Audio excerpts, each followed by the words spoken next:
All right, welcome everybody. This is late night number 215. We're jumping in a little bit in the action here. My name's Nate. I'll be your caster for now as we get into the top cut of our EU wave here.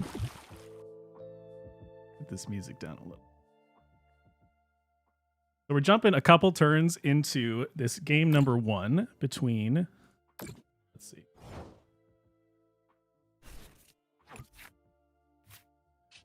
This should be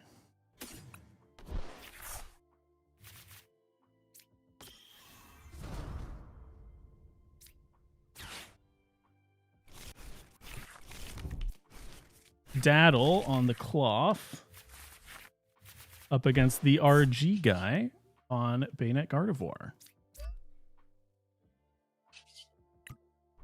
So take stock of the situation. Gardevoir's getting pretty set up here. Looks like Klefki was able to do some work earlier, and now we have our Gardevoir EX. Oh, actually, this might just be just Gardevoir. Yes, it is not Bayonet Gardevoir, it's straight Gardevoir. There's a couple other Bayonets in the bracket, so I got confused. So just straight Gardevoir up against Cloth. See what the attack here from the RG guy is going to be.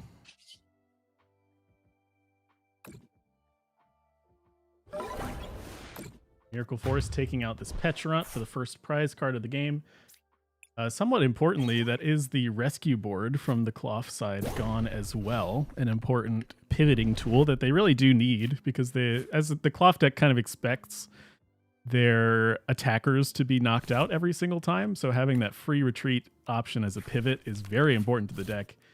They're going to struggle a little bit here on follow-up turns now with that rescue board being gone.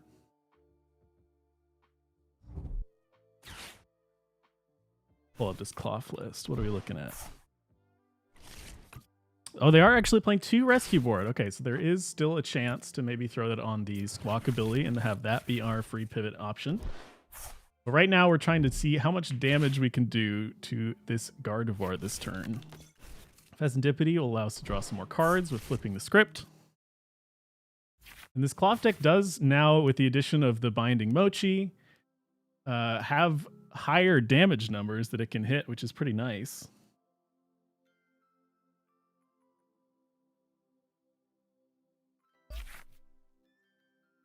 But there's going to be a concession, so they won't be able to find the energies that turn, it seems like. So a nice start from the Gardevoir, taking out the one rescue board, and the Cloth decides to not move on with that game. So that's game number 1 to the RG guy on the Gardevoir. Now we are in top cut, top 16, so these are all best of 3 matches. We'll see what Cloth can get going here, choosing to go second in game number 2. One of the few decks in the format that likes to go second for the chance of perhaps winning immediately on a first turn with a Pecharunt, or just being able to attack immediately with a Cloth or something similar.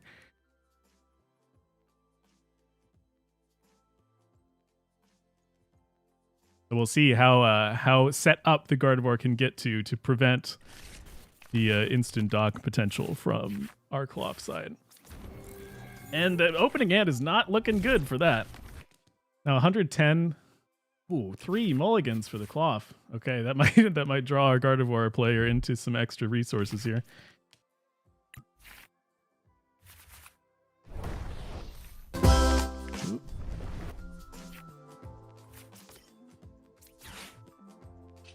Drawing the Artisan, this will get us another Ralts. Or perhaps some other support, but seems like the Ralts is the better choice. Now, not the best first turn for Gardevoir, but you do have this Arven as a follow-up on turn 2, so feeling pretty good. See how much damage the Cloth player can do here.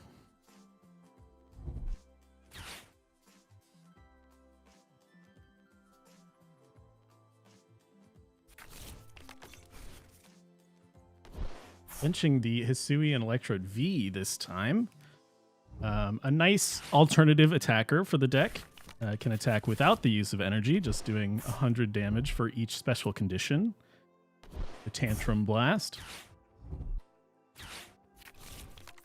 We did attach a double turbo to our Brute Bonnet, which is a little odd.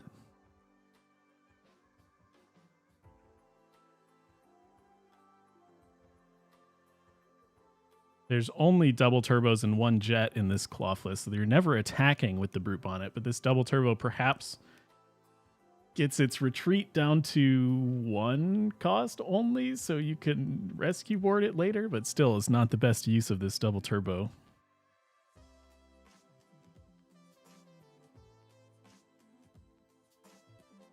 Not the ideal first turn here for our Claw, which means we're probably going to miss an attack here. Or Sealstone. I suppose we could switch in the Electrode and attack with that instead. But having to use the Star Alchemy already for the switch card, yeah, it looks like we are going to go that route. Now, this probably cannot be punished immediately by the Gardevoir, so it's in that regard kind of an okay attacker for now. You expect this Electrode might take out 1 or maybe even 2 more Pokemon before it's able to be dealt with by the Gardevoir side. But even so, the energy on the Brute Bonnet is throwing me off.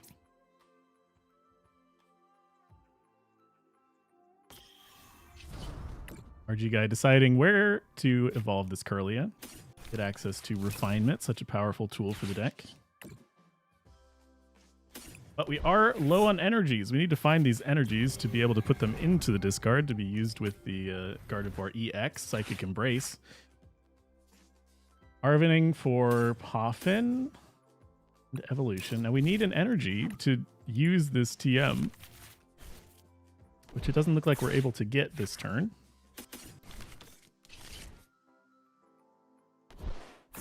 RG now. Well, I guess we have 1 more refinement. Yeah, no energy still.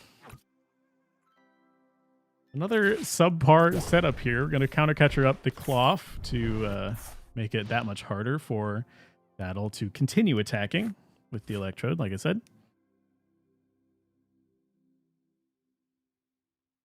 As when we would really like to have that double turbo on this Claw to be able to attack with the Unhinged Scissors, but such is life. Low on cards here for Daddle without a lot of ways of drawing them at the moment. Finds the Sneasler to add some more poison damage. And a Carmine for 5 fresh cards. We'll see what we get.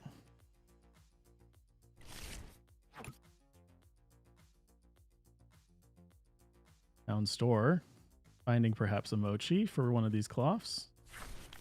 Or the board. The board on the Sneasler makes a lot of sense as well. Set up your free retreat pivot for a future turn. And a second switch card now being used to attack again with the Electrode V. And this is, importantly, this is a Kirlia down for RG guy here. Cutting down on the draws as we knew they need to find these energies. And having 1 fewer refinement to be able to find it is not the best situation. And the Earthen Vessel now is going to help a lot.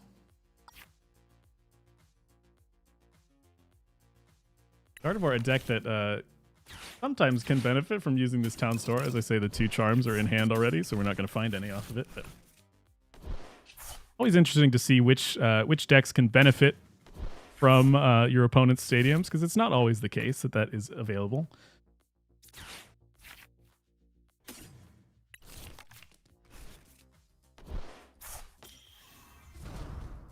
Setting up Gardevoir EX for the first time. It's a little bit marginally safer to play a Gardevoir EX early in this matchup. Some matchups you really want to hold on to it until the turn that you need it. But as I was saying earlier, Claw can hit high damage numbers, but they're usually in the 200s, not the 300s. You can kind of afford to eat a hit or 2 on this Gardevoir without the threat of it being instantly knocked out. And we are going to go for the Miracle Force attack to knock out this Hisuian Electrode, which will cut down on the attackers on Daddle's side as we have seen them struggle to find the double turbos for the Cloths. So nice knockout here for RG. 2 prize cards. Another Gardevoir is not the most helpful thing to have, but here we are.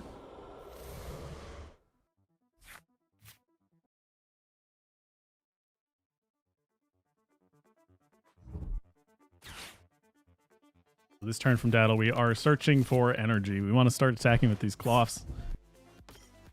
Finds the Petulant again. I suppose there is sort of a setup turn that needs to be done. Like I was saying, there's not going to be a return knockout on this Gardevoir, most likely. But if you can spend a turn getting some damage on it with the poison, perhaps through the use of that Petulant, then you could set up for just one single Unhinged Scissors on a future turn to take out this Gardevoir. We're flipping the script, drawing some cards. 7 cards, not so bad here. Energy Lotto, we'll see if it finds it. It does. We'll see what the attack will be. It seems like they're attacking with this Cloth with the Binding Mochi. So looking at our damage, it is 210 plus another 30 damage from poison. Gardevoir EX perhaps is resistant to fighting. Yeah, so it's 180 plus 30 from poison. Leaves our Gardevoir at 60 HP remaining.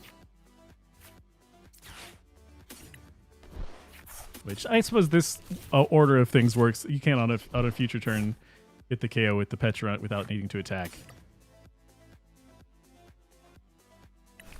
So a couple different options for eventually dealing with this threat of the Gardevoir EX.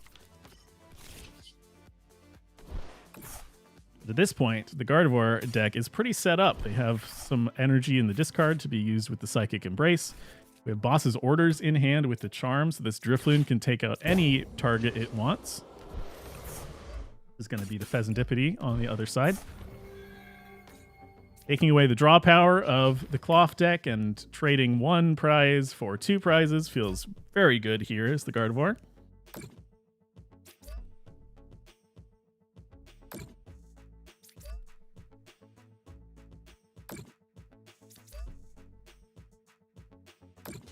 So this Balloon Blast going to do 240 damage, benching the Screamtail as a future attacker.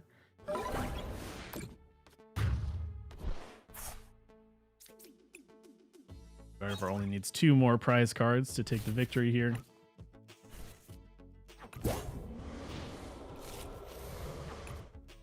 Now the Cloth deck does have the, I suppose, privilege of not needing to bench 2 prize Pokemon anymore. So it's going to guarantee at least 2 rounds of attacks, but that's not so hard for this Gardevoir deck to set up. Once they are in this position where they have the resources in the places they need to, the energies in the discard, Gardevoir on board, it's kind of easy for the deck to chain these attackers back to back. Certainly easier than the Cloth deck has it for chaining attackers.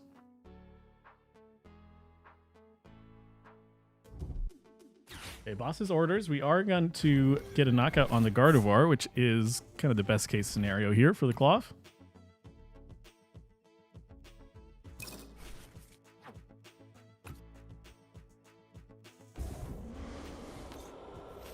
And we're able to, again, like I said, to do it with the Petulant here, so we're not losing our energy on that Cloth to a return knockout from the Drifloon. We get this nice kind of two-turn knockout on the Gardevoir.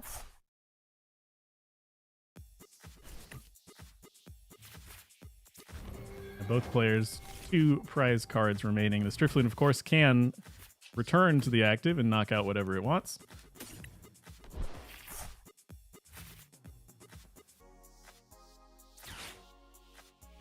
RG using the INO, setting Cloth to 2 cards. Like we said, it is very hard for this deck to start drawing cards, especially with the Pheasantipity gone.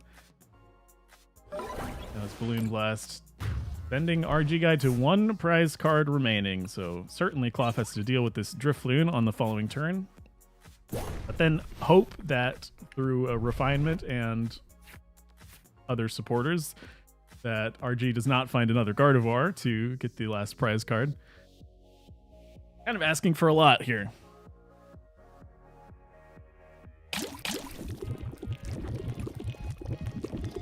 just going to be a Toxic Powder into Unhinged Scissors, taking out the immediate threat of the Drifloon. We'll see here if cards are nice for our RG guy on the Gardevoir here. Another Ino is not exactly what you want to see. No tool to be chosen from Town Store, so this actually is perhaps the turn. This refinement is going to decide it. Ultra Ball finds us our Gardevoir, and that will be the game for the RG guy. The final card on the refinement doing exactly what it needed to do. Now we can Psychic Embrace to the Scream Tail and take out... I suppose the Active Cloth is the easiest, but any of the... Well, it's 20 per damage counter, right? So it's 160 damage. Either of the Cloths or the Sneasler, you're going to get your last prize. That's going to be the Open RG. The RG guy, excuse me. The RG guy taking it 2-0 over Daddle and moving on into top cut. With this straight Gardevoir. Oh, it's actually an unfair stamp Gardevoir. I didn't check that. Nevertheless, moving on into the top 8. Quick 2-0 over the Crab.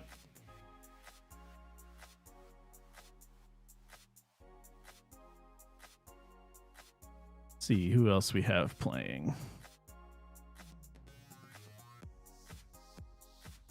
I have a little bit of more freedom here with extra matches, so we're going to jump into another round 1 match here and see how it goes.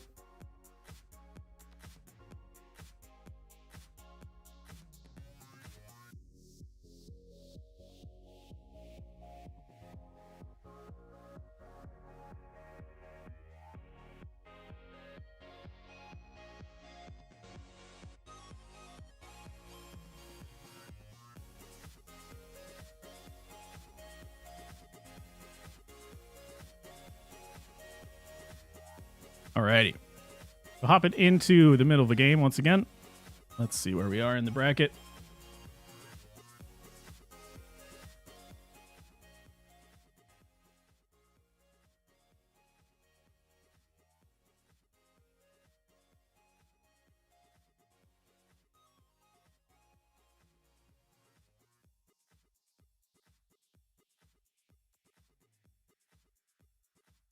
There we go. This is the button I found. Okay, we have our Rapagos on the play here up against... Okay, so this is Mysterious Player versus Open Agility on the Bayonet Gardevoir. Mysterious Player on the Terrapagos here. This is game number 2. Open Agility won the first game.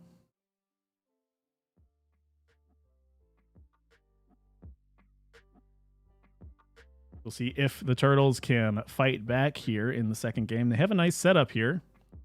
Already have the Area 0, full bench, 2 Terrapagos, Pheasantipity, lots of Hoot Hoots ready to be evolved into Noctowls for the Jewel Seeker ability. And even able to get a knockout with this Fan Rotom, 70 damage attack. Feels pretty good here as a setup. Has 2 Jet Energies in hand, which can be nice as getting perhaps getting around an item lock using this Jet Energy to be switching. But currently, the Terrapagos are not able to attack as they do need 2 colorless. So perhaps we're going to see another Assault Landing for 70 damage.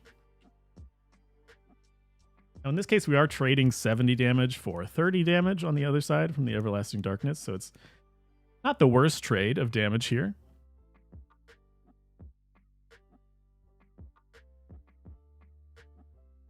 But this does give now Open Agility a lot of time to find exactly the setup that they would like.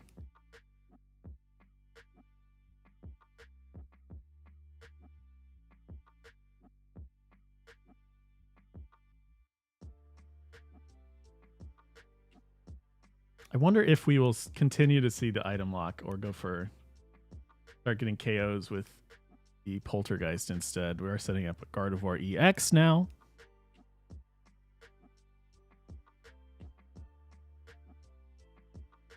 Super Rod getting Scream Tail and Shop It back into the deck.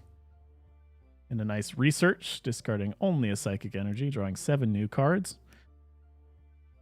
We do also have this Lost Origins Bayonet on the bench, which can be sent to the Lost Zone to recover a supporter from the discard. Nice tool for a future turn.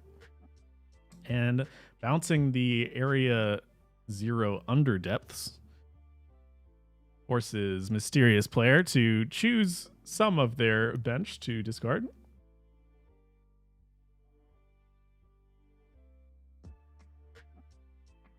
It's a second Curlia, access to more refinement, more card draw. Looking to be a pretty strong setup here. There's a second Bayonet going into the discard. Another item locking Everlasting Darkness, leaving this Fan Rotom at 10 HP remaining. And still no double turbo to start attacking with the Terapagos. And importantly as well, no Noctowl. This might have to be another Assault Landing for 70 damage. I suppose they're thinking about using Boss's Orders. But there's not really a good target to leave in the active either.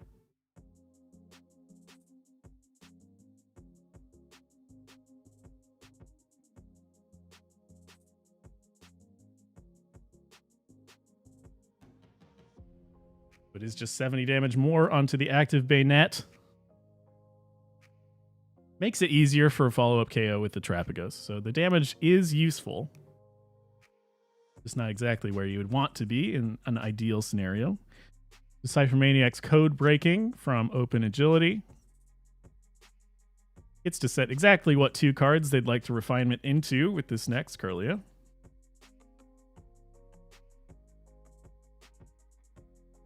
Pretty strong synergy with these couple of support Pokemon that can draw 2 cards, such as Radiant Greninja we see in Gold and Go usually, and the Curlias here in Gardevoir decks. Using exactly which 2 which 2 cards to draw is pretty strong, even in a 16 card deck where you would have had a decent shot at it, just guaranteeing those exact 2 cards that you need. Quite a strong strategy here. We see the Adrena Brain from Monkey Dory moving some damage from this active Bayonet onto the benched Terapagos.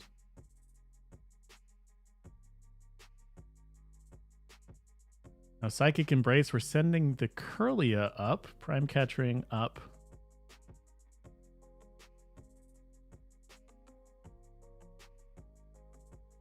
Perhaps the Pheasantipity to cut down on draw power. These 2 energy, of course, can be used to manually retreat back into the Bayonet. And now item lock once again, using the Prime Catcher here to stop the pings of 70 damage from this Fan Rotom. Kieran could get us attacking again, I suppose.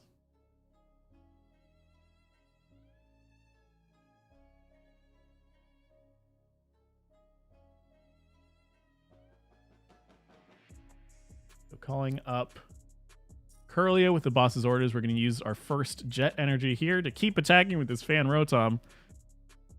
Doing more damage than ever before. 70 more damage. One of the strongest Fan Rotoms I've ever seen. I think it's done 210 damage so far. It's pretty good.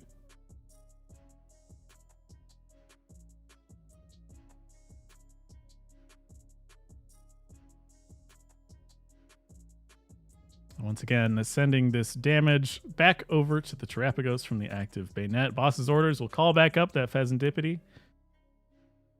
Force another option out of the Terapagos. They do have the second Jet Energy, but I don't know if they would like to commit all of these Jets to just keep attacking with 70 damage on this Fan Rotom. Doesn't feel the best.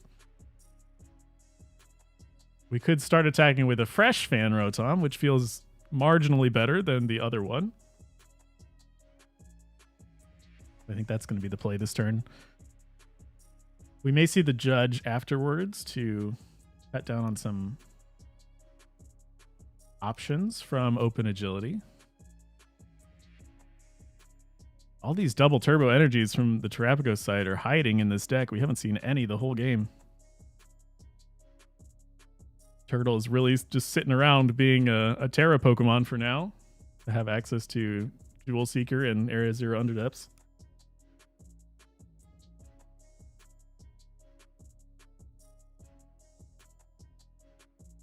Really thinking about this though. You know, this is a lot of energy commitment.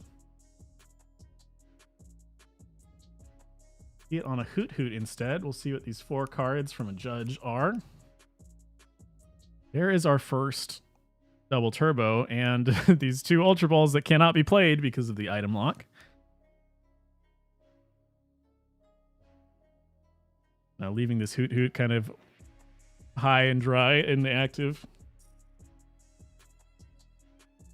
Open Agility continues to set up their perfect lock here that they would like. Moving damage counters around, healing the Bayonet, setting up for a big turn later in which they take multiple prizes all in one go.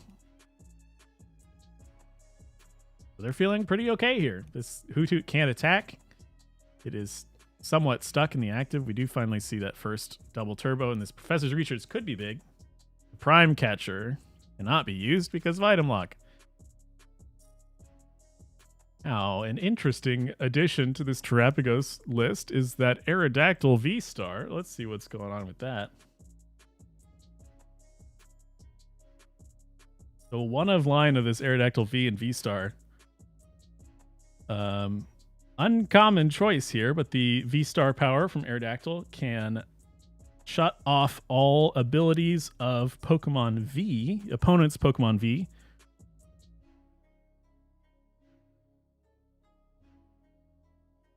So long as the Aerodactyl V-Star is in play. Which can be a powerful tech against some decks. Not going to do much here against these Bayonet EX and Gardevoir EX. But perhaps can shut off things like Rotom V's Instant Charge. Or remove the ability for a Regidrago V-Star from using its Apex Dragon V-Star power. Whatever that one's called. An interesting choice to add to this Terapagos list. I'm wondering if they've used it at all in the tournament so far.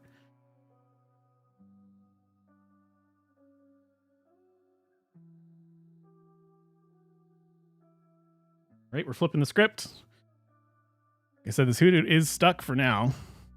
It looks like probably would be KO'd with another Everlasting Darkness, so Open Agility will either have to find a way to gust up some other Pokemon to start putting damage on, or just accept that perhaps the Terapagos could start attacking. Mysterious Player calling out the Monkey Dory. And now retreat. Okay, so this knocking out the Adrenabrain ability is important. A lot of the power of this Bayonet item lock strategy is the ability to shift the damage around to the ideal locations. So getting rid of, or making it harder, I suppose, for Open Agility to continue shifting damage around with the Adrenabrain is a nice target to go for. We finally see a unified beatdown, the first of the match here for our Mysterious Player.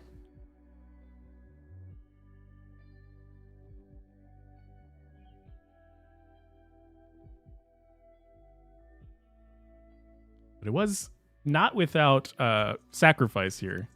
Needing to use the Jet Energy to retreat and the boss's orders to get around the Gravity Gemstone.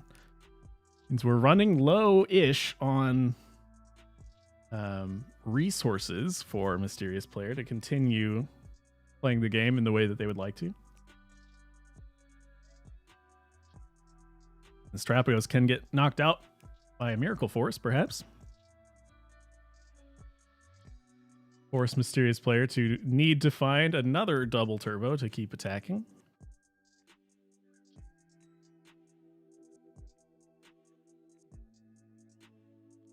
Looks like that will be the exact play here.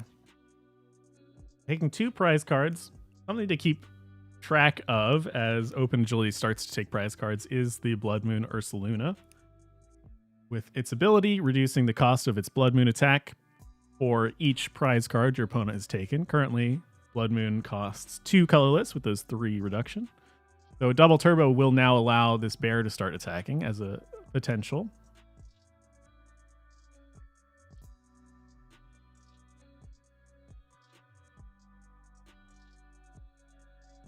Playing the Poffin to see what's still in deck. Failing, they're not going to grab the Clef Key. Want to leave that bench space open for another Pokemon instead. Be a second. Back up Terapagos.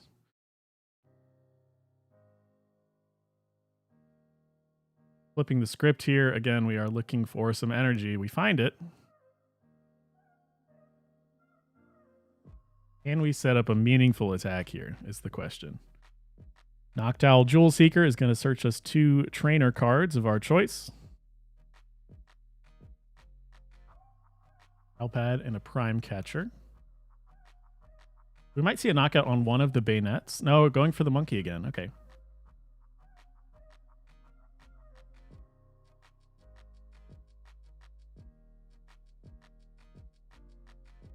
And shuffling back in the boss's orders. Definitely with this play, we need to find another way to gust up a choice for our final 2 prize cards. But again, taking out the Monkey Dory is always a good strategy here. Shutting off Adrena Brain. And that Noctowl draw from the prizes is pretty important. There's these 2 Hoot Hoots ready to evolve. So even if they knock out the one with 60 damage on it, we can still have access to this Jewel Seeker ability on a future turn. And now this Terapagos having 230 health, no damage counters on it yet, means the Miracle Force isn't enough to get the knockout. So what will the strategy be here for Open Agility? Most of the remaining cards in the deck are in hand, 10 cards and 3 in the deck. They have access to almost everything they would want in the deck. We'll see if it's enough to set up the end of the game here. Lays down Screamtail. Like that's going to be our attacker for now.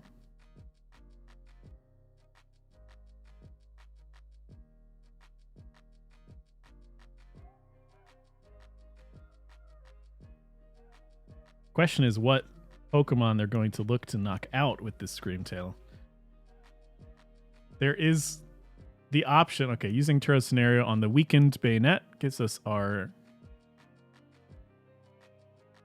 Or makes it a little bit harder, I should say, for Mysterious Player to actually get these last 2 prize cards.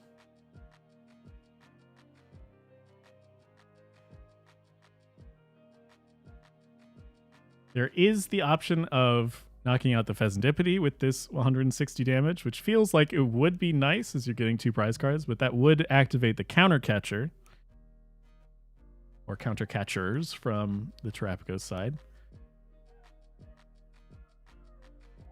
Luminous Energy preemptively going on the Bayonet.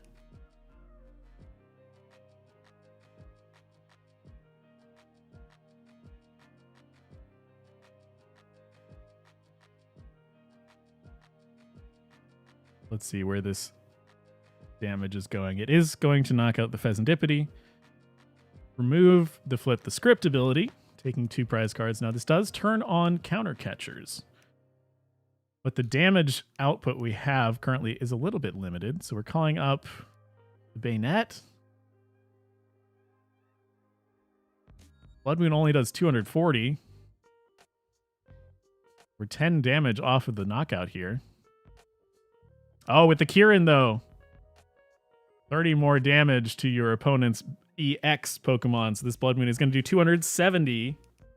Nice tech card, able to get the game number 2 victory here for Mysterious Player. Which brings us to 1-1. It's going to be a final game 3 in this set.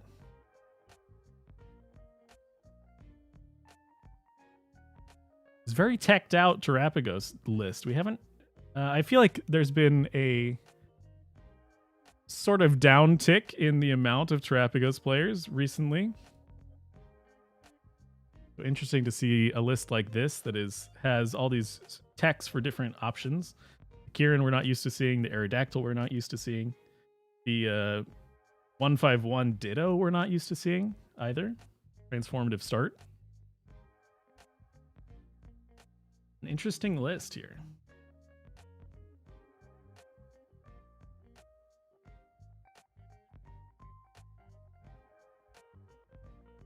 Here we go into game number 3.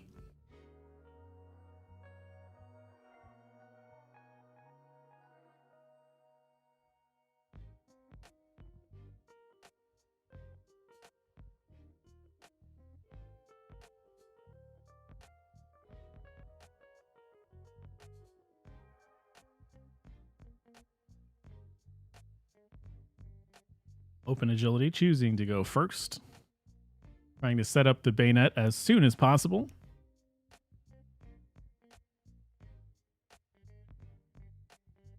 Serious player, though, starting with the Fan Rotom in hand. That is the start that you would like. Able to search all these colorless important Pokemon, such as the Hoot Hoot and the Noctowls.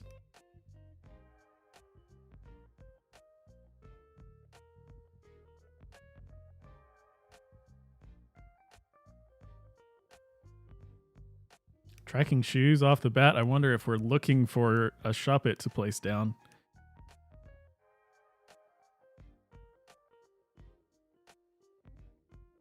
Gonna end up drawing that top card. Ultra Ball away a Curlia and a Scream Tail.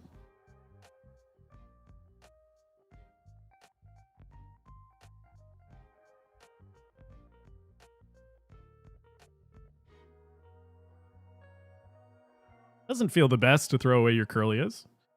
That is the majority of your draw power for the early to mid game. But when you need to shop it, you need to shop it. That's how it goes.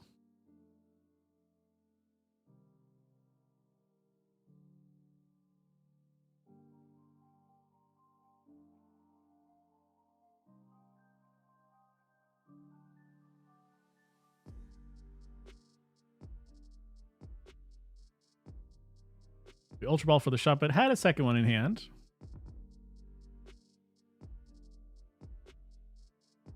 We even get to preset a Psychic Energy, so not the worst turn all in all, but using a lot of resources there on Open Agility's side to get done what needed to be done.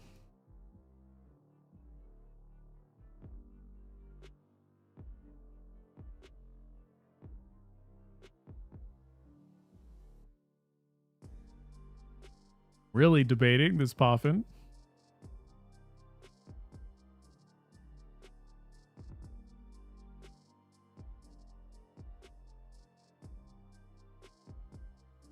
Ditto and Tatsugiri are the choices.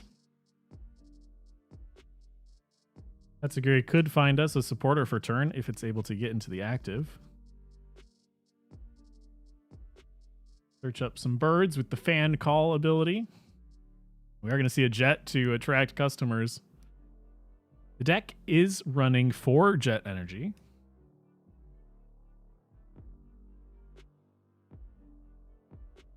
But no supporter in the top 6 or 7. Is it 7? I have to look. I've never actually attracted customers. I've never announced it. Top 6 cards. So no supporter in the top 6. Gonna go into the Ditto now, retreat into the Ditto, which turns into a Terapagos EX through that transformative start. And even committing the Area 0 Underdepths here. How many stadium outs does Open Agility have? 2 Artisan, so there could be a little punish. It's a little bit early to throw the Area 0 Underdepths, as we see there was the Artisan in hand.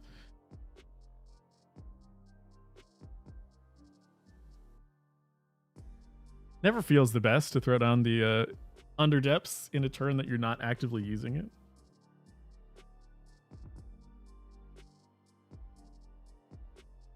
Draws the Prime Catcher. Not the easiest to use this turn.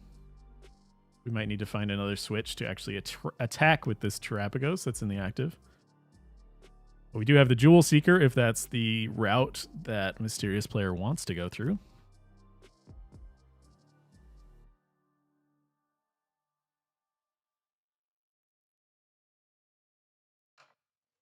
I feel like you might rather just knock out this Monkey Dory in the active instead and save the Prime Catcher for a future turn.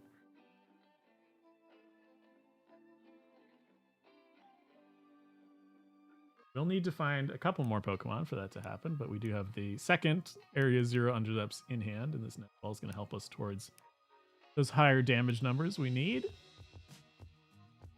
Unified Beatdown.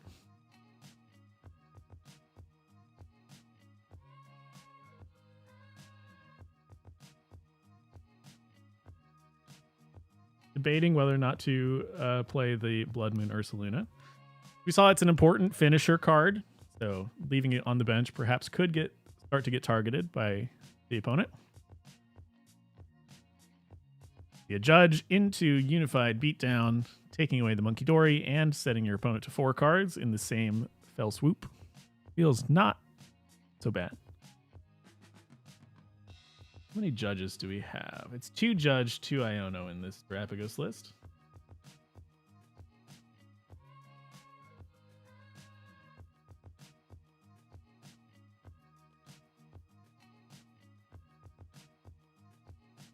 Now the item lock can begin, perhaps. You're not too keen on locking with this Terapagos in the active, as it could just keep attacking the Bayonet. So we'll see if we find a way to get around the turtle. I know we'll see 6 new cards for Open Agility.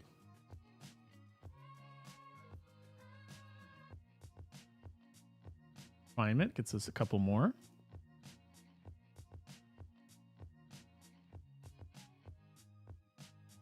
Ultra Ball for a second Curlia for more draw power.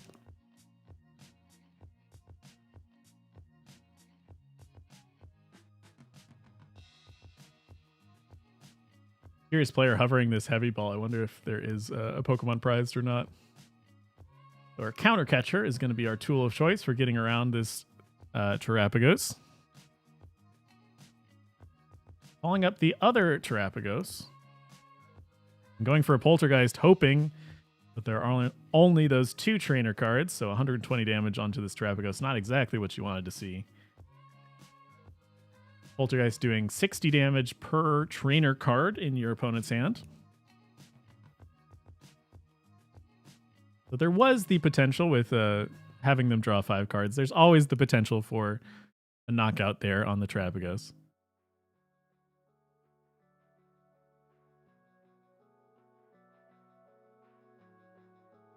But now we can keep attacking with this Unified Beatdown.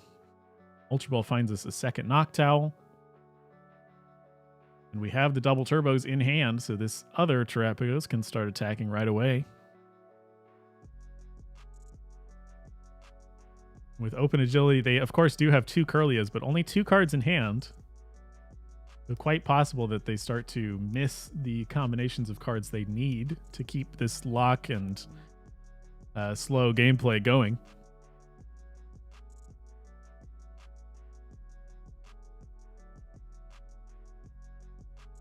Series player gets this full bench, 8 Pokemon.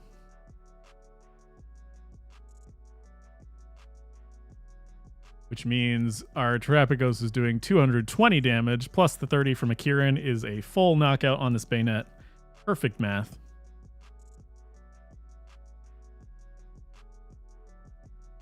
And Mysterious Player going rather far ahead now. Both Terapagos are ready to attack. They have the double turbos attached. We have Hoot Hoots on the bench that are ready to be evolved on a future turn to grab the trainer cards we need. And now Open Agility with 3 cards in hand. Does have access to 2 refinements, but needs to find perhaps Bayonet and an energy and a way out. A gust option. This Prime Catcher is going to get somewhat like 2 of the things they need in 1 card, so that's pretty good. Have the Gardevoir EX in hand, and an Iono is a nice last card.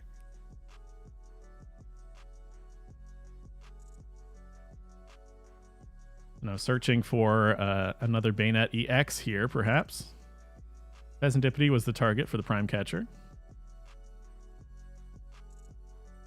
1 more refinement. Still looking for a Bayonet. Wrecking Shoes, 1 more card.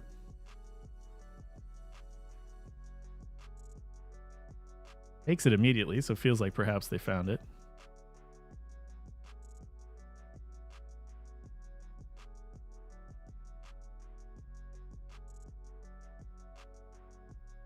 it might end up being a Miracle Force with this energy being loaded onto the Gardevoir EX.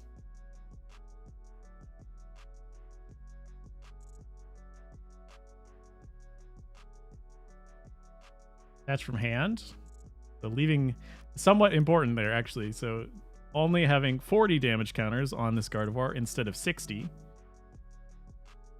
Makes it a little bit harder to knock out on a future turn.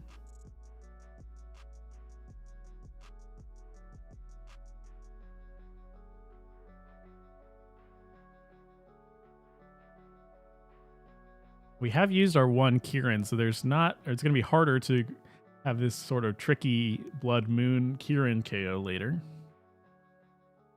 How many Pal Pads do we have? One Pal Pad in the Trapagos list. But it's still an option. But of course, there was not a knockout last turn, so Flip the Script is off. We have to get this Pheasantipity out of the active, which the Jet Energy can do. Finds our Noctowl with an Ultra Ball.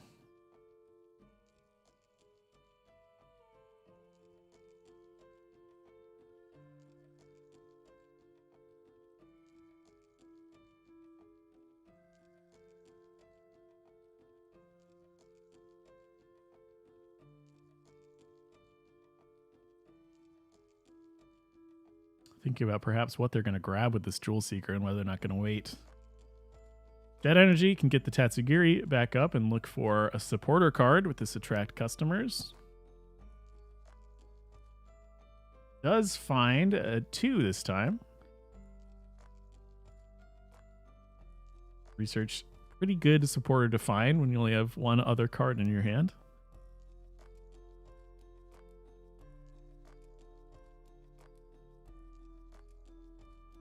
Reading into one of the two Terrapagos.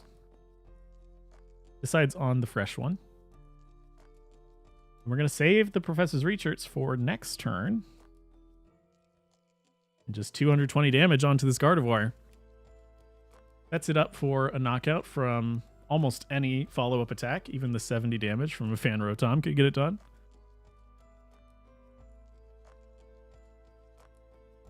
This Baynet Gardevoir deck always, every game, is so consistent about getting through its deck. They're almost always able to get these setups that they would like. Just finding the exact cards they need.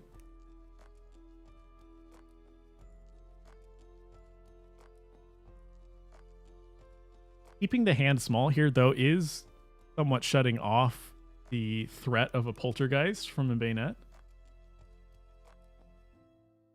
So it is somewhat of a safe hand here. The attack, of course, doesn't knock out anything from Mysterious Player, but it sets up for a future knockout. And it doesn't leave your opponent with many good options for a return attack here. A lot of Baynets go to the discard. Against the Monkey Dory. This Luminous Energy can use Adrena Brain to knock out the Pheasantipity, perhaps.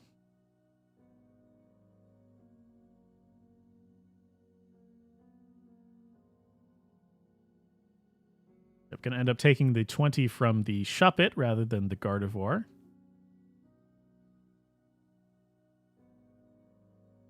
And that 20 heal could make a difference on a future Baynet as well. As we saw, the Blood Moon does 240 damage. So having a fresh Baynet rather than one with 20 damage on it can be the difference between a knockout or not.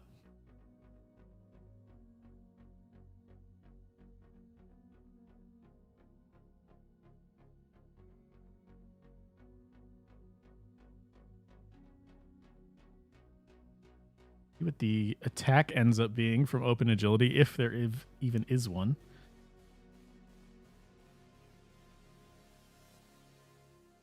Second Monkey.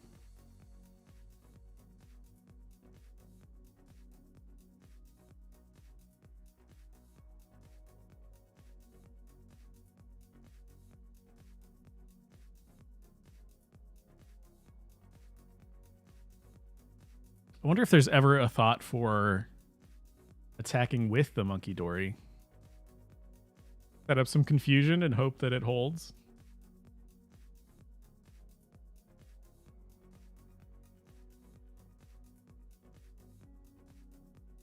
Looks like maybe not, though, as we're bossing up the weaker of the Terrapagos. And end up attacking with a fresher Gardevoir, Psychic Embracing 3 to it for a Miracle Force knockout.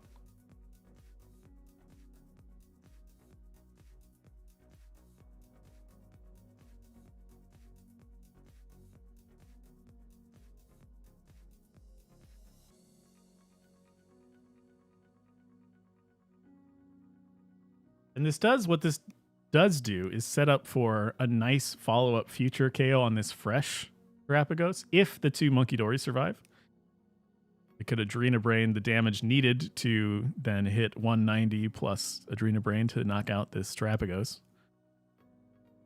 And with Mysterious Player needing to take 3 prize cards rather than just 2, they're not in threat of losing the game this turn.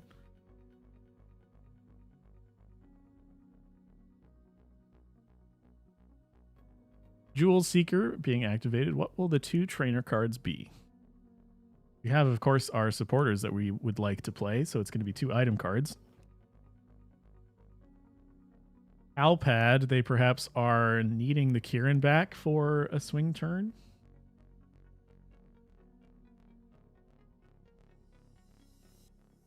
Adjust the Kirin. Countercatcher will get us one of the 2 monkeys, which makes it a lot harder for the Gardevoir player to actually knock out this Terrapagos in one go.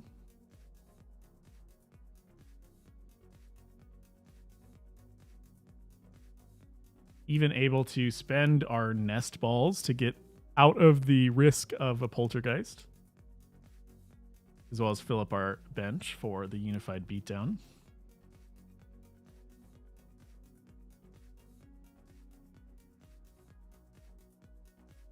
Could even preset this double turbo on, I suppose the question now is the bear or the turtle, because the Blood Moon would be active with this double turbo.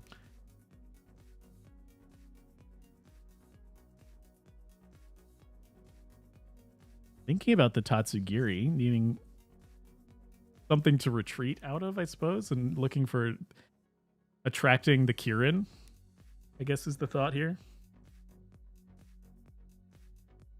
For now, Unified Beatdown will take out this Monkeydory with the Luminous Energy. Noctowl draw is pretty good from the prizes.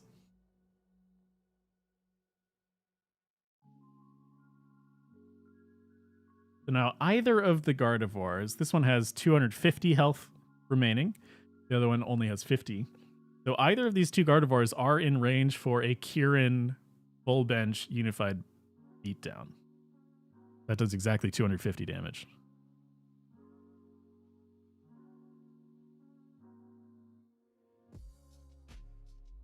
The question is there a way to deal with this Terrapagos with the energy or trap something else in the active?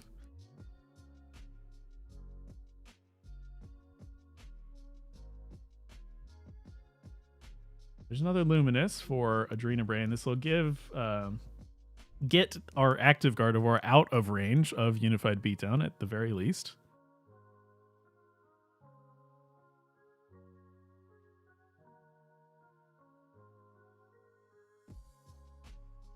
Nest Ball gives us a very good look at the exact 5 remaining cards in the deck. You can fully plan out the plan of attack here from Open Agility.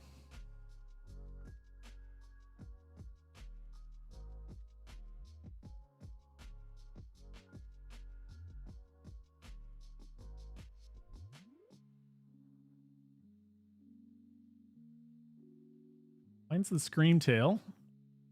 Could be a nice attacker if you're able to strand something in the active, like one of these Noctowls, perhaps.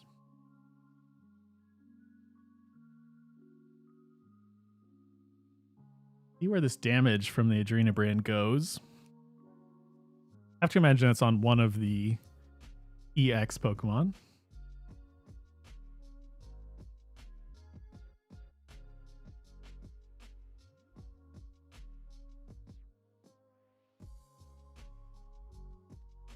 $30 from the active Gardevoir going on to the Blood Moon Ursaluna. Euro scenario gets rid of the weakened Gardevoir on the bench.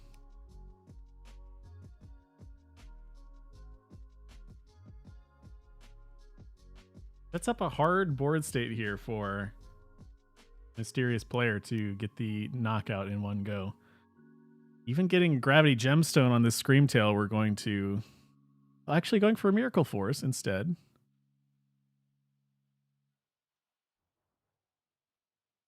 So is there a way for this Terapagos list to hit 280 damage? I don't think there is currently.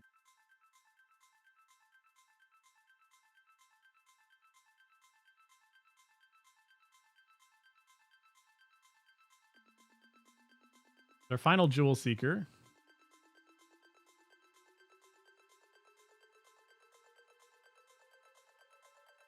I suppose needs the boss to target something else, but then we need to attack with something that's not this active Terapagos, which means we need the double turbo from the deck.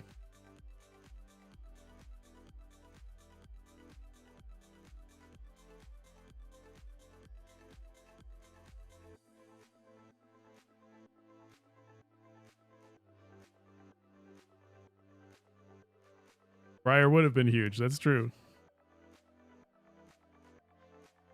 Finds the Vacuum and the Prime Catcher. Maybe we... You could draw 2 more cards with the Ino, of course.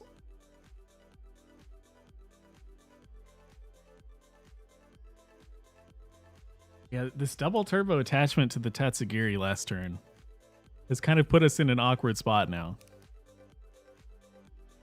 You can see the thought behind it, and that you wanted to attract customers for the supporter you needed and then retreat into the attacker. But now it's going to be hard for us to get an attack this turn.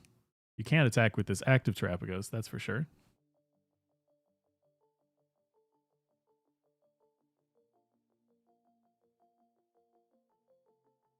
Catcher looking to knock out the Monkey Dory again.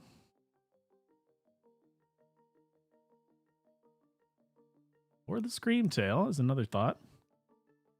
They're both kind of equally scary, I would say. And choosing the Curlia in the end.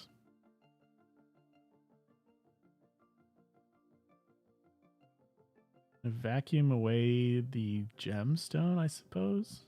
Or their own Area 0, so we can discard some Pokemon. So that gets rid of the Terapagos.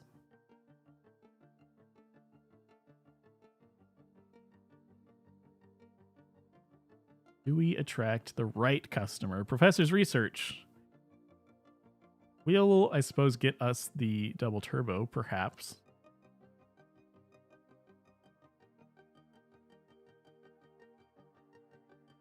Looking through the discard of Open Agility, seeing what resources are left in their 9 cards. It's going to be a close one either way. We'll see what these 7 cards are. Double Jet is not... Well, the Jet does do it with Blood Moon, so that does work here for an attack.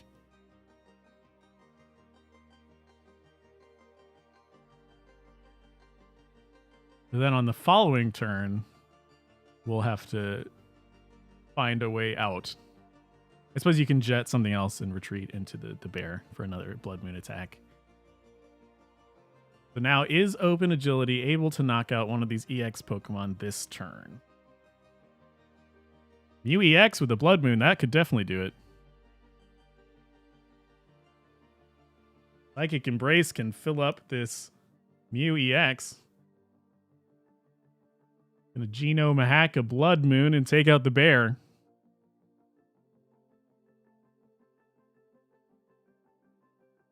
I always love when we get to see a Mew attacking and it mattering. I'm a huge fan of Mew EX. So 240 damage, you're going to take out the Blood Moon Ursaluna, and that's going to be 2-1 victory, Open Agility. Moving on in top cut with Bayonet Gardevoir.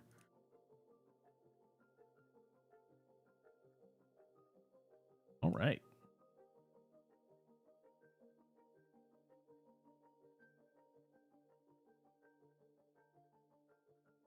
Open Agility keeping their undefeated record so far in this tournament. Won 10 rounds straight.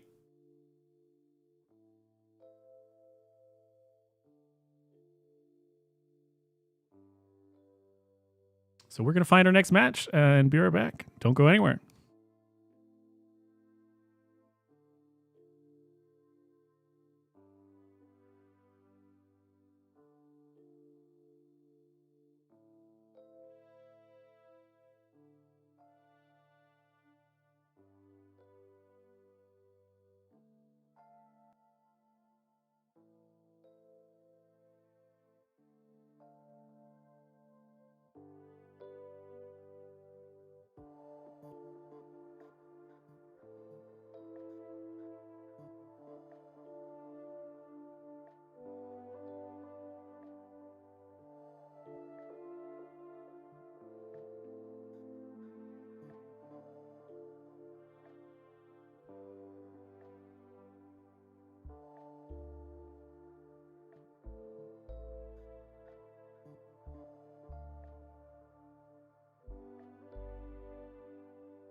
All right, everybody, welcome back. My name is Nate, and I've now joined by the wonderful Prancing Ponyta. Hey guys, how's it going? Glad to be here. Glad I could join you. We are hopping into this top 8 match. It is Nate Kirksey against Kodasama. Bayonet Gardevoir up against Reggie Drago. Looks like this is actually game number 2. I was mistaken. So Nate Kirksey on the Bayonet Gardevoir has already taken game number 1. This is fresh into game number 2 here. Kind of interesting to see Bayonet Gardevoir coming out of the woodwork. I mean, not necessarily. We've seen it kind of on the back burner from a few other players. It was kind of looked at as a rogue deck, and you're seeing it really come out of the woodwork and show its head more often now. Yeah, it's a little bit surprising. It's certainly had a resurgence online. And we haven't really seen it in person yet, but there's potential, obviously. It's been doing very well. I think everybody just kind of looks at decks like these as kind of a backdoor option, and nobody really spends time fleshing them out except those who are really interested in like those rogue decks or anti-meta decks. And then once they start doing well is when other people start picking them up. It certainly is a nice answer to rare candies, which are currently quite strong with the likes of Dusk Noir and even Dragapult or Charizard. There's lots of decks that need to use their items, so having this Everlasting Darkness to shut items off feels pretty good. Feels pretty good if you're the Bayonet player. Feels pretty bad if you're everybody else. One-sided. At any rate, Kodasama here, looking like they're pretty set up. They have their Regidrago V-Star all ready with its energies. I believe I saw Dragapult EX in the discard as well, so we could start seeing some Phantom Dives. We're using our Legacy Star power right now, so choosing what cards to get back from the discard. 13 cards left in deck after that Legacy Star, so they should have a pretty good option there of what to take out of the discard. Looks like they went with the energy switch. And we're gonna Super Rod, Charizard, Regidrago V-Star, and a Fire Energy back into the deck. The art of Regidrago V there is so nice. It's Kodasama's from Japan. It's art that we don't see that often. I like it. It's a nice looking card. That looks like the promo version, right? Like that.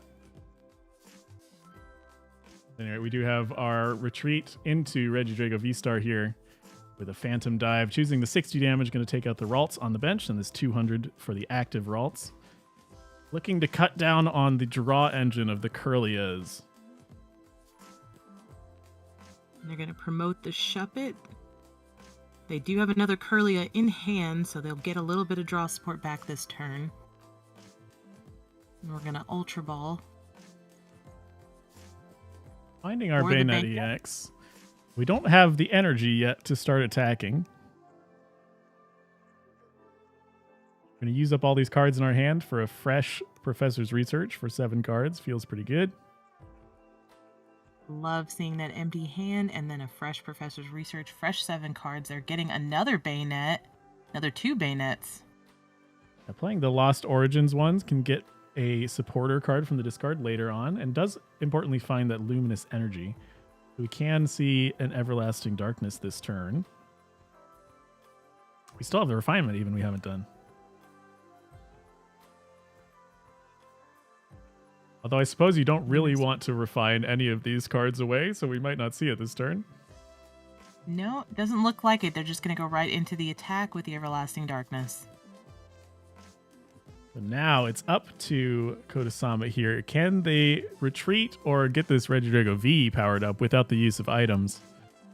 Pretty hard with 3 retreat cost and also needing 3 energy for the dragon laser attack that it has. And it does look like a good chunk of their energy switches are already in discard. Gonna go for the boss play on the Kirlia, maybe hope to stall out for a little bit.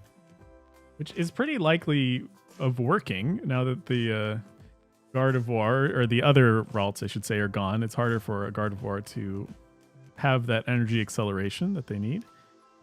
But with Cypher Maniac's code breaking, we can set any 2 cards that we want to be able to draw into with this refinement. So I do believe we're going to see this Curly getting out of the active this turn.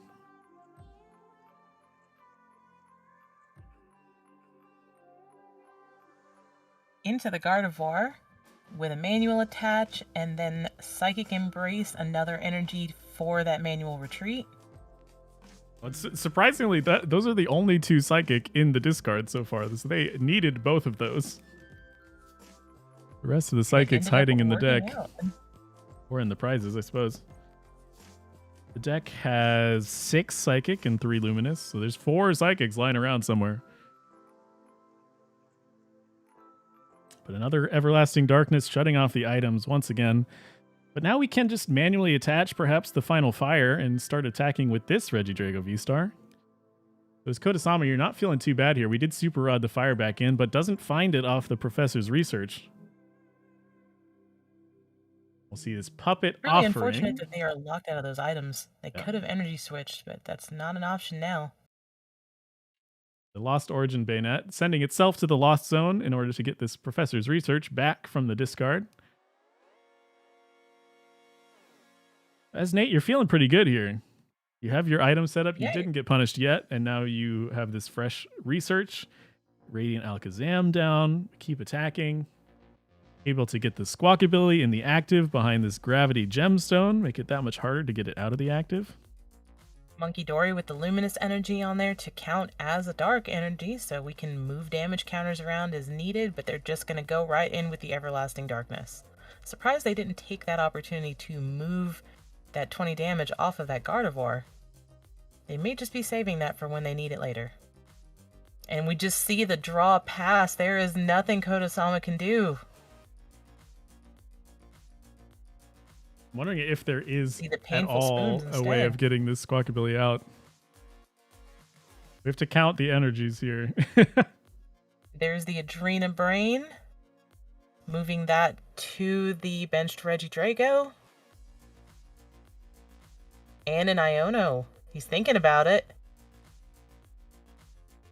It makes a lot of sense, but only 4 cards for your opponent. They need 2 energies to even think about retreating the Squawk ability. It was a pretty good draw there. There is 1 switch in the deck, but it might be in... I'm not sure where it is, if it's in the deck or the discard. So it's very possible that the Squawk ability is going to be sitting in the active for the rest of the game. With only 9 cards left in deck, he could just stall this out until Draco draws out there. There's the first energy they need to manually attach. There's 10 total energy in this Regidrago deck. 7 grass and 3 fire. And we see 8 of them on board already.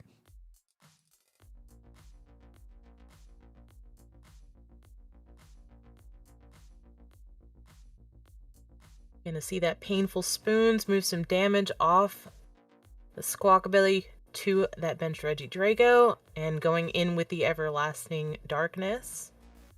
Continuing that item lock.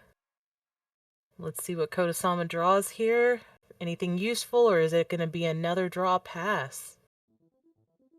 You'd think with this few cards left in the deck, you'll eventually find that second energy you need. But thinking about, even if we are able to retreat here, you don't immediately get any value off of a Phantom Dive. Oh, there's the energy for the manual retreat. Apex Dragon, the attack. We'll see what they choose. If Giratina's in the discard, it could knock out this Bayonet, but it looks like with the moving damage around, it's going to be another Phantom Dive. We're going to end up putting at least 5 on the Bayonet, leaving it at 200 health. Going to go ahead and put all 6 anyway. It does set up for some nice follow-up Phantom Dives. Yeah, some potential multi-prize turn setup here. If they can pull a boss. Now Nate here with only 6 cards in the deck after this Artisan, looking for, I suppose, either Countercatcher or boss to get this Regidrago out of the active. Feels likely they'll find it, and the boss's orders is found off the trekking shoes. Nate going for their own boss and pulling that Regidrago off of the bench. But now for two Monkey sure, Dories set up there. the final 2 fires in the deck are in the discard. This Regidrago is not attacking. Everlasting There's just Darkness no way will shut with off. the item lock to get those fire energy back. Can't use super rods, can't use energy switches. This Drago is sitting in the active. And the engine of Monkey Dories and Radiant Alakazam being able to shift the damage counters around is really what makes the strategy possible at all. Because you can leave something stranded in the active. You're doing 30 damage with this Everlasting Darkness. 20 of that gets moved from Painful Spoons. So you're essentially doing 10 damage a turn, but able to shift around the other 20 exactly where it needs to be to set up for these perfect, And 6 prize turns. From Kodasama. And since that was game 2, that is Nate moving on to top 4. Taking out the Regidrago with his Bayonet Gardevoir, like we said, is doing very well online lately. It is definitely one of the tougher decks. You don't really want to run into it, especially if you're a deck relying on items, as you said, rare candies. You see those Charizard decks, any of the Dusknoir decks, and even the Dragapult decks. Really look to using those rare candies. Anything with Pidgeot, you want to be able to search those, get those Pidgeots set up with those rare candies and search out whatever you need. Doesn't help if you're searching out items you can't even use. Yeah. You're locked out of, these decks are half items or more. Sometimes you see 30, 40 trainer cards in a deck. And you can only play one supporter a turn, so it really doesn't do you a whole lot of good in a lot of situations. That is moving on to top 4. I think let's check the other side of the bracket as well. There's 2 Bayonet Gardevoirs in our top 8. Open Agility on the other one is currently 1-0 up against King Heracross and Snorlax Stall. So it's possible, very possible, that top 4 is half Bayonet. Scary world, That would be a scary mirror match. Yeah, I don't know what happens in a Bayonet mirror. I mean, Bayonet doesn't rely so much on item cards itself, especially once it's set up. Yeah. Taking a look at the list here, yeah, once it's set up, it really doesn't use that many more item cards after that. A lot of it is supporters, Ionos, Professors Turos, Research, Cypher Maniac. Everything else after that is just Recovery and Stall. You see a 1 of Counter Catcher, Prime Catcher, Gravity Stone, which is a tool card, so not affected by that item lock. Yeah, all those item cards in Bayonet is pretty much just for setups, so whichever Bayonet sets up first is probably the one that's going to win. It'd be an interesting one to watch, because you would almost certainly need to start attacking with the Poltergeist or Miracle Forces just to have enough damage to start doing anything. Because if both players are just Adrena-braining, throwing the damage back and forth, there's not a whole lot getting done. But that's a future problem. We might run into it later. It's going to be an interesting one if we do see it, especially if we have to cast that tonight. It's going to be a lot of back and forth, like you said, with the Adrena-braining, and then they may have to lean into the Gardevoir there as a main attacker just to try to get a little bit heavier damage on the board. But at any rate, we do have is always the option. We now have our top 4 set, so we're gonna jump back into one of the 2 Gardevoir Bayonets. We're gonna follow Nate again, and he is about to play up against Capador Cards. Yeah, Capador Cards on the let's see, playing Gardevoir tonight. So in fact, 3/4 of our top 4 is Gardevoir.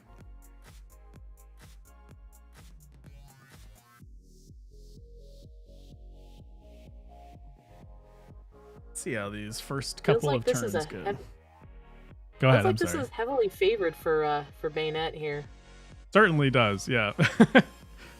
The exclusively Gardevoir deck does rely on its items quite a bit. And with the ability of Bayonet only being a stage 1 Pokemon, sets up a lot faster.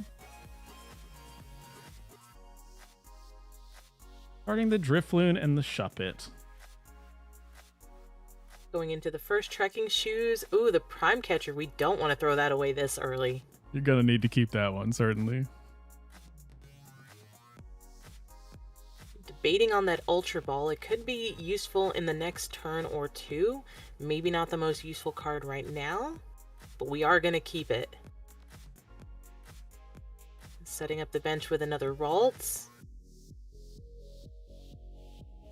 And passing to Kappa. Not the best setup, but with the follow-up in hand, doesn't feel the worst. We have the Bayonet ready to go. Get that Curly then. I have Curlia ready to go,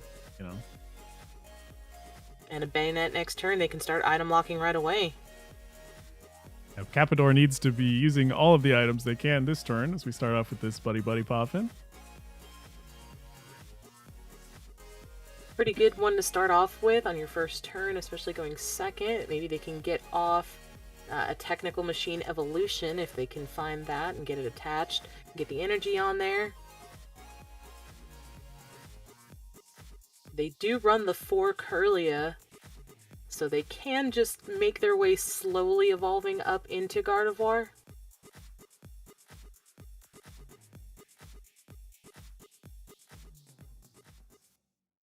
There's the Arven with Arven the 2 rolls on the bench. Could get that TM evolution, like you said.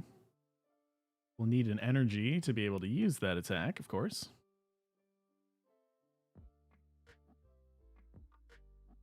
Capador, I suppose, their item an earthen vessel. Yeah, no, we're going to go for the heavy ball. They found in that prize checking that something important was prized. Screamtail. The Screamtail. And they had energy in hand, so that's going to work out pretty well.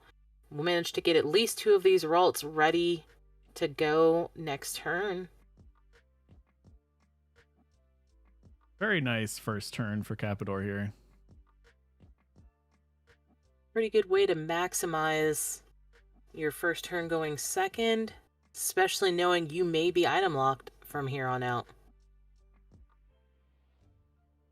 We're going to see the Refinement, getting rid of that Psychic Energy, getting a Research and another Curlia off of it, into the Bayonet, and debating on the Ultra Ball. Gonna throw away Gardevoir and Curlia. And they need more of these basics, either more Bayonets or more Curlia Gardevoirs. So going for another Shuppet, which seems like a smart choice. And we're gonna Research. Lose that Prime Catcher there. Not really needed right now. Filling up the bench with our basics that we need to keep our strategy going. And the item lock begins. First Everlasting Darkness for 30 damage onto this Drifloon. It's now a little bit scary to be putting damage counters onto the Drifloon, in all things considered. That Balloon Blast the balloon can now could start literally doing pop damage. in your face.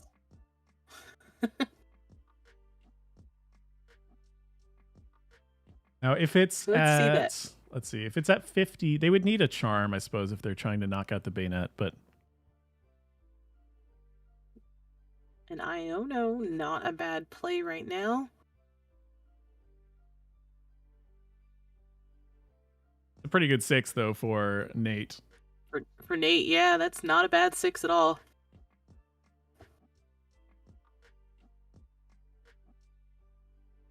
I do feel like if they find the... let's see if Capador runs Bravery Charm. I'm sure they have at least one.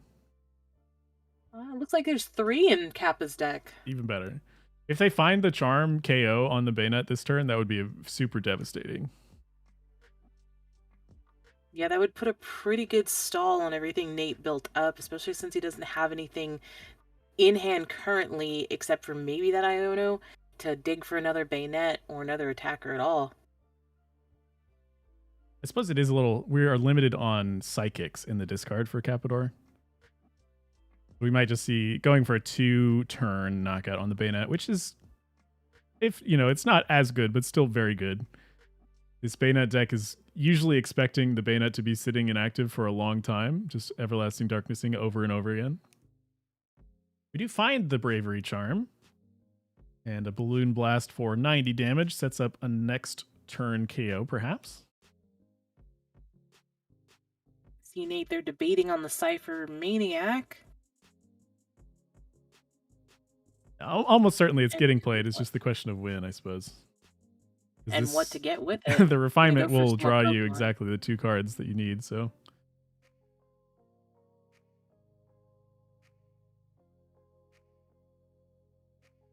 Certainly a Curlia for a second refinement, and the question is the second one. Gonna go for an Artisan. Nope, changing their mind. Artisan is really nice for both sides, so maybe that's the consideration. They don't want to give it away to Capador to be able to use. Just going for the Shuppet instead of giving Capador the Artisan is a good call. And then the Refinement to get those 2 cards. Good combo there. Curlia for a second Refinement. Don't need that Poffin anymore, certainly. Just get another one anyway. Going to Adrena Brain away some of this damage. It can't go on the Drifloon. Yeah, he's like, no. We know it's not enough to knock out the Drifloon, so we might as well put it elsewhere. With this Everlasting Darkness that they're somewhat forced into doing to continue their item lock. Now, this 60 damage is enough to knock out a Bayonet now. Going to do 180 damage with a Balloon Blast as of right now. Oh, I suppose there are 190 left. Math is hard. Yeah. It's not that hard to get more damage counters on, but as it stands, they will need to do some sort of damage shifting. Whether that's through a Monkey Dory or a Psychic Embrace onto the active Drifloon. Yep, so the Bayonet will actually hold on with 10 HP. Here's our second Bravery Charm onto a Scream Tail to set up for a future attack. And going for another Iono.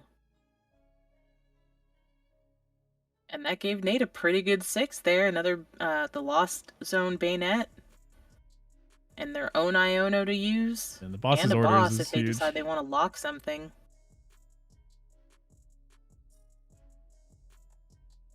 But importantly, we are assuming that this Bayonet gets knocked out because it's almost a guarantee. There isn't a follow-up either Gardevoir or Bayonet in the hand yet. So following up attacks with this Bayonet deck is going to be a little bit of a struggle. You're looking at maybe the top 7 if you play that Iono with the card you draw for turn. Question is what we are attacking with, though. Looks like Scream Tail is the option.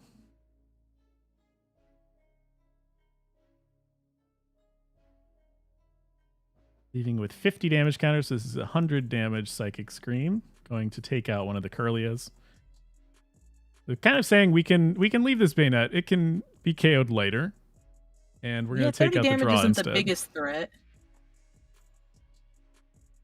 Especially if you're putting that damage on Pokemon like Scream Tail and Drifloon, who use that damage to turn it around on you, do greater amounts of damage. So they're more... Cap is more than willing to allow that 30 to just keep poking at them for now. Yeah, and as long as Nate isn't attacking with Gardevoir EX with the Miracle Force, the damage output is somewhat lacking from this Bayonet list. We do find the second Bayonet now. Probably get set up. But, you know, these attackers, even the single prize ones from Gardevoir, which you assume are going to get return knocked out every time they attack, will end up sticking around. Like this Drifloon is still alive. The Scream Tail is still in the active. This 30 damage item lock isn't going to knock them out very fast. And they're going for that Lost Zone Bayonet. Put that back in hand. They've also got a Turo in hand, so we could let that damage just build up on that active Bayonet and then Turo it right back in. Luminous on the Monkey Dory, so we're going to see some damage get moved around. Full 60 now. We might knock out that Drifloon on the bench. Looks like that's the plan. One less threat on Kappa's side of the field. This now, I suppose, is the downside to not targeting down the Bayonet EX, is that this play exists. You know, if you just straight knock out the Bayonet, there's no damage counters to be moved at all. And there probably wasn't a follow-up on that turn. So feels like we're punished a Maybe now little it's bit for targeting the Curlio, which usually feels like a good idea. limiting the draw power, but then immediately following it with an Iona to give them a new hand. May not have been the best thing, but you just never know. You could Iona your opponent into the best hand or the worst hand.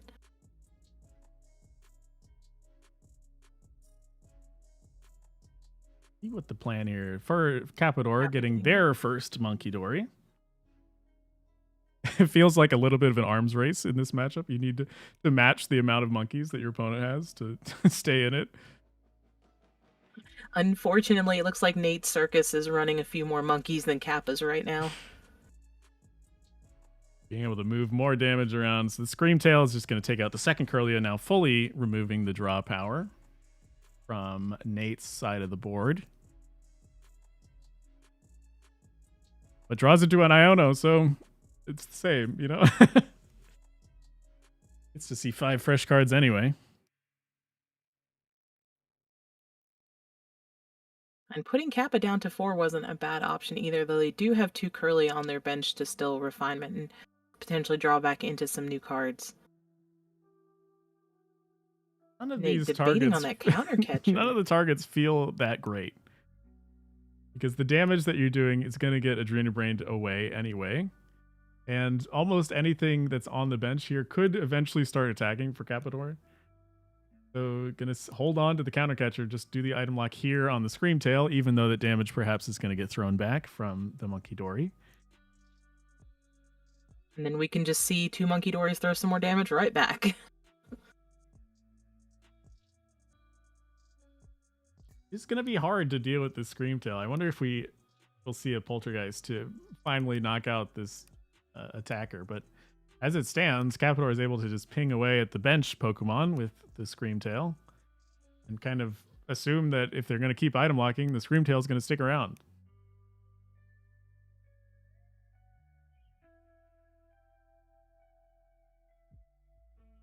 So now this turn with the attack, we could even out the monkey count as we knock out one of the Monkey Dory, perhaps. Screamtail currently doing what, 220 damage? Yeah, well, it'll be 160 because they're moving the 30 somewhere. But Yes, they're moving the 30 first. Still enough to knock out potentially most things on the bench. Are they going to go 10. for one of those? The 200 damage here. Onto the same monkey. Oh, I guess the 10 was just to... Yeah, okay, this makes sense. So the 10 was to get your Screamtail out of range. They could have done the full 30. It's the same. But you put it on the same Pokemon that you're knocking out so that the Bayonet side does not have any damage counters to move with their monkey. And this is why these high-level players here are clearly better at math than we are.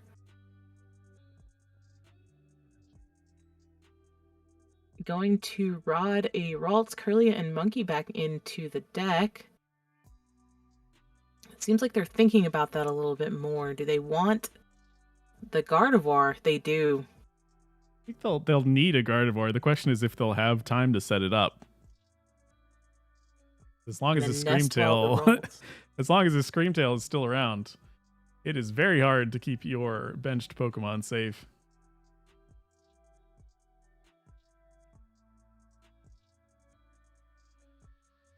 Puppet Offering, getting us back an Iono from the discard. And we're going to go for the counter catcher Iono play here. Yeah, the one resource that is a little bit lacking on Capador's side is the Psychic Energies. I'm not sure how many are in discard, but now there's 2 stranded on this Screamtail. And this Curlia has 2 retreat costs, so if there aren't 2 Psychics in the discard, this could stick around for at least a turn.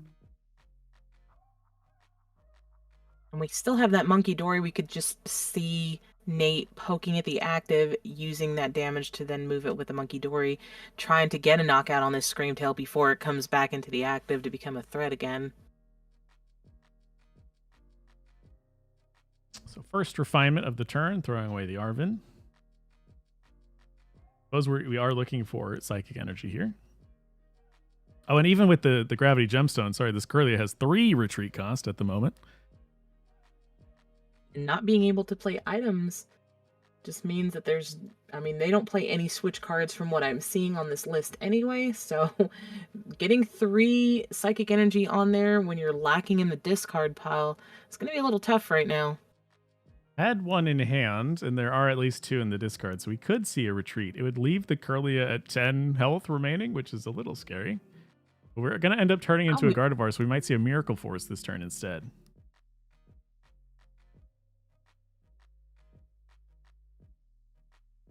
And like I said, we're going to need these big damage numbers to really swing this matchup in either way.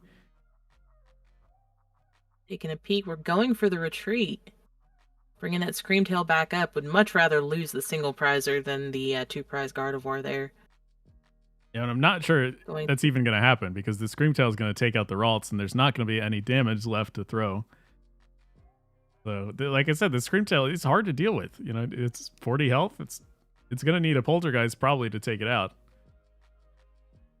And that's a turn then you're allowing your opponent to go wild with the items that they still have. So Kappa does pick off that Ralts off the bench. Unfortunately, as the Curlia comes into hand, we're going to see the Radiant Alakazam go to bench. Seems they're debating on what to do with that psychic energy. They could put it on the Bayonet and go for the Poltergeist, but they're going to put it on Alakazam instead, and Iono. This Radiant Alakazam has a decent attack as well that can come up in certain times. This might be one of them. It does damage based on the cards your opponent has in hand. So it can end up mattering with these item locks where they end up leaving a lot of damage. Anyway, the Psychic Spoon's able to move the 10 over to Screamtail to let this Everlasting Darkness 30 take it out. And that is one big scary, well, not big scary, it was a little scary Pokemon out of the way for Nate there. See what Kappa's going to promote now. Bayonet does have that Gravity Stone, so whatever they promote is going to have a little bit bigger retreat cost. So they don't have a pivot. So hopefully whatever they're sending in is just going to be able to attack, which would probably be the undamaged Gardevoir. It could be the Gardevoir. I could see a world where it's the monkey as well, to mind bend and confuse and hope you get a turn with items out of it. It looks like that may be what they're going for here.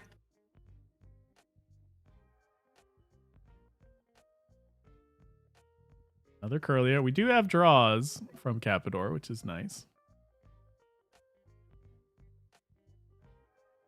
And Iono back and forth. Iono. I think we've seen an Iono played like every turn now.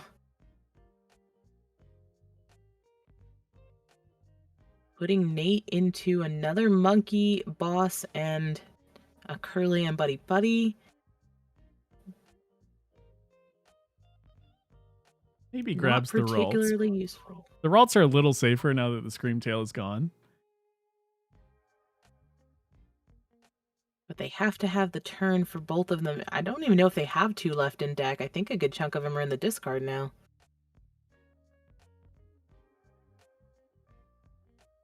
Well, if they even have 1 and it can sit on the bench long enough, they could get that Curlia next turn and start having some draw support again.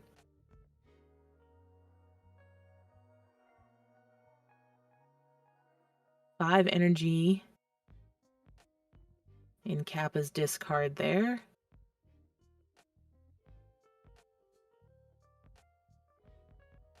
Arena Brain healing the 30, although it's always temporary when both sides have Arena Brain. We do see the Mind Bend, so 60 damage and confusion onto the active Bayonet. Now they have to flip a coin, and if they want to item lock. We see the Arena Brain coming from Nate's side. And putting that damage on one of the Gardevoirs. You might want to spread it out. If you spread it out, it at least makes it so that Your opponent can't move the 30 back immediately because they can only move from one Pokemon. That ends up putting all 30 on the Gardevoir instead. And they're going to boss one of the Curly up. Painful Spoons, more damage manipulation. I suppose we have to go for the flip for the item lock, right? And they did decide to spread that damage out. Here we go. Heads. The attack goes through. Item lock is not inhibited by the confusion, although the Bayonet remains confused, so they'll have to keep doing it every turn. So it leaves the active, which is a possibility.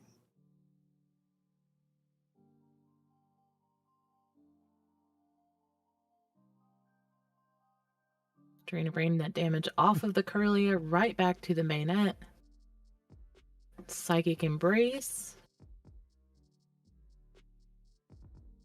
Has to do 3 here to retreat, which is 60 extra damage, but they are It's a able little to dangerous. do it. Yeah, it is a little scary. But with this 90 damage on the active Bayonet, a Miracle Force here from this Gardevoir will be able to take the knockout.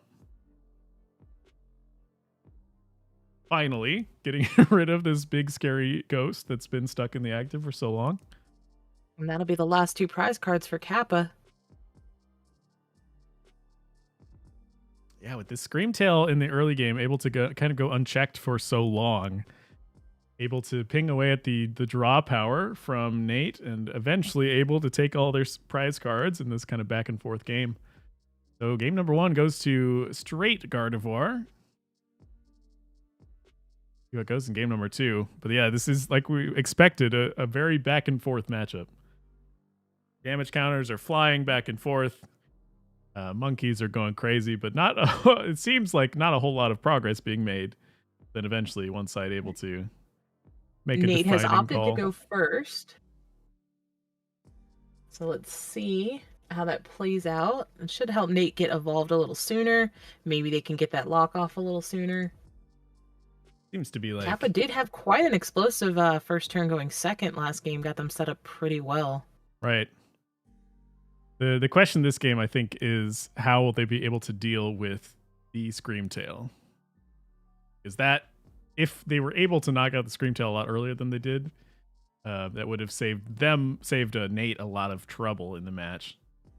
A lot of Pokemon being sniped off the bench, a lot of early game prizes here and there. But one mulligan doesn't help so much. Capital getting an extra card here. The opening Drifloon last match actually was kind of a detriment as well, because the first Everlasting Darknesses then started powering up the attacks from Cappador. Yeah, that was a little bit unexpected, but also worked well in Kappa's favor. Able to start attacking pretty early and do some good amount of damage there early game. Yeah, kind of an unlikely scenario that it isn't going to pop up every game, but made it a little bit harder for Bayonet to do what they wanted to in the early game. Cappador playing the Hisuian Heavy Ball, but no Pokemon are prized. So we'll just see how many routes we can get up anyway. There's one Monkey Dory. Actually, consideration. Let's check. I didn't check the deck list for Cappador. How many monkeys do they have? Just the one. Kappa's running just the one, yeah. So in the monkey race, at least, Nate always will be ahead by one monkey. We're even prime catching the Monkey Dory up. Targeting, it is an important piece of the combo that kind of keeps Cappador in this, being able to throw back the damage that Bayonet would like to be keeping on Cappador's side. The restart for 2 finds an Artisan. I'm not sure you want to play it this turn, but... Refinement away, probably the counter catcher there. No, I'm gonna go for the Artisan. They figure their bench is full enough. Get that energy. Onto the Shuppet. Retreat. We're flipping a coin. The item lock might start this turn. And it does. Oh, boy. There it goes. Already. Not quite an explosive start for either player this time around, but looking a little bit better for Nate already, getting the item lock this early on, even Importantly, without the use of Bayonet. gives them another turn to find that Bayonet to continue the item lock guaranteed. This A lot of this is going to hinge on that they draw next turn. It is always exciting when some coin flips end up mattering in games. It doesn't happen all the time, but You as see a last lot turn, of that in. Yeah, go ahead. Oh, we're gonna Iono. That's gonna give Nate 6 fresh cards, and he's very excited about that. Ends up with a Curlia. You're never too worried about that. And a monkey, that helps too. No energy to use it yet.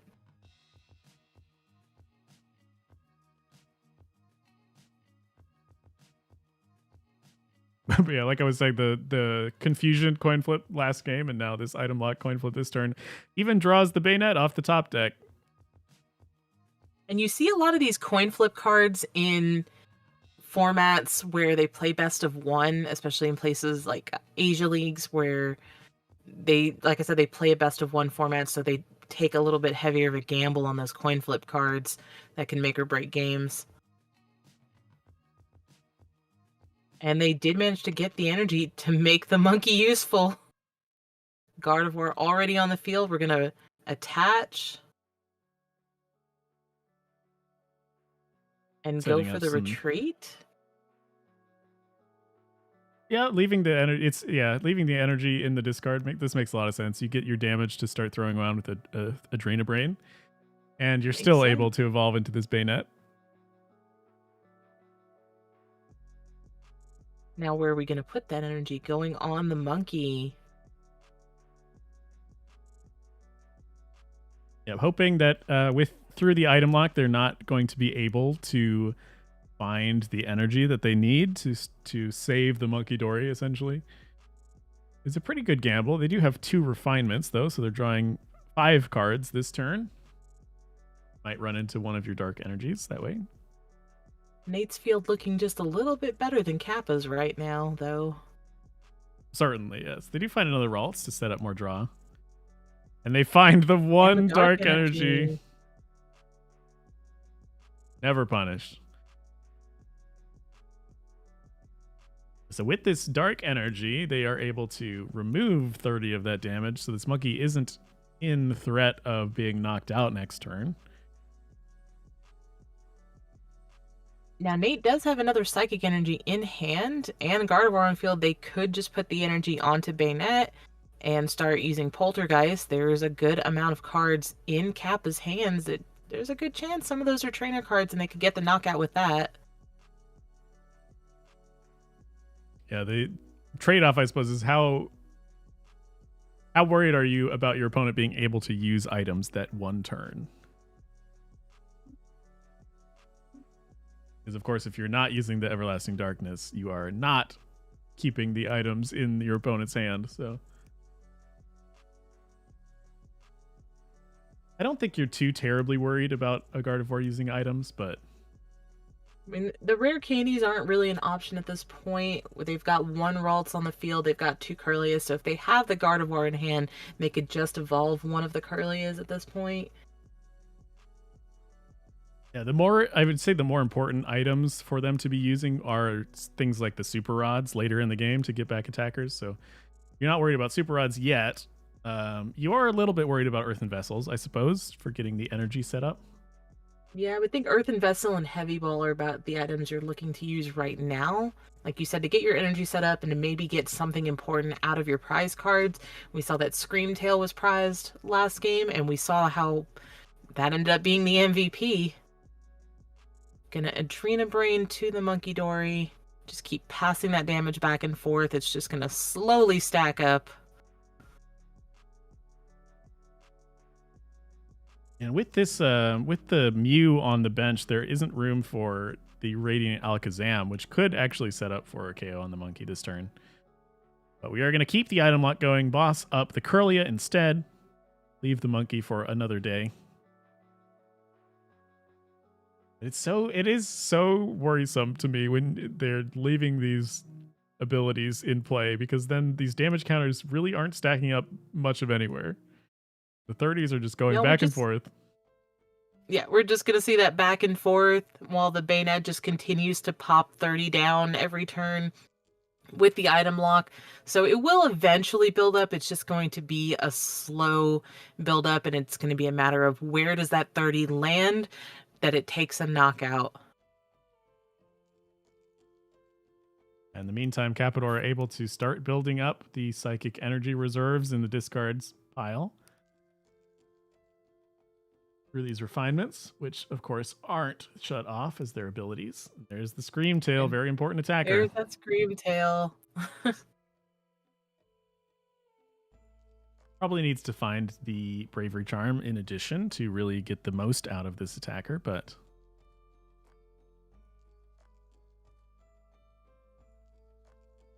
I really do like the 3 charms in Gardevoir. It feels like it's such an important part of most of your attacks. And just having the consistency of 3 rather than 2 or even 1. Yeah, it feels like a really solid choice. I mean, you put one on your Scream Tail, you put one on your Drifloon, and if you really need to, you can put one somewhere else. You could put it on, they run a Pheasantipity in there, you could put one on that and kind of beef it up a little bit so that it's a little more safe from getting one shot. Or it's just a 3rd Bravery Charm for when you rod one of those Pokemon back into your deck. Going to Adrena Brain that damage right back. It's not sticking around on Kirlia very long. And it was back to back to back every turn again. Say that like we're surprised here. And another Bayonet. Both decks running 4 Iono, so we do see it quite often. It seemed like that's what Nate was digging for this turn, was the Bayonet to keep that Shuppet a little safer. And ends up finding it. We've got the Gravity Stone on the active Bayonet, so that's going to make retreating a little bit harder here. They're going to have to move that damage. Even if they move that damage off the Kirlia, it's not going to be within Psychic Embrace's retreat. You're not going to be able to put enough from the discard pile on there. Kappa only has 1 Psychic Energy in discard, so they would have to still manually attach. Doesn't look like this Kirlia is going to get out of the active anytime soon. It may go down here next turn.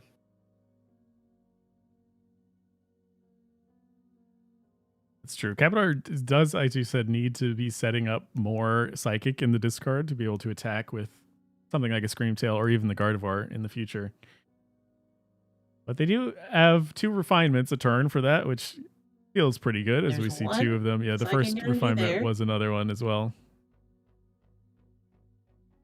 So now that puts 2 Psychic Energy in Kappa's discard pile.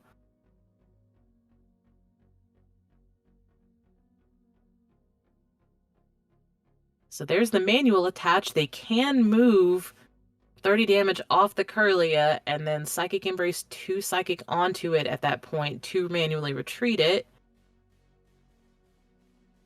It would leave that Kirlia with 10 HP. So it would be within knockout range next turn for a monkey. You might have to do it though, because then you can start attacking with the Scream Tail. Yeah, because once they retreat, that puts 3 energy right back in the discard pile. Put all 3 of those right back onto that Scream Tail, and you're swinging.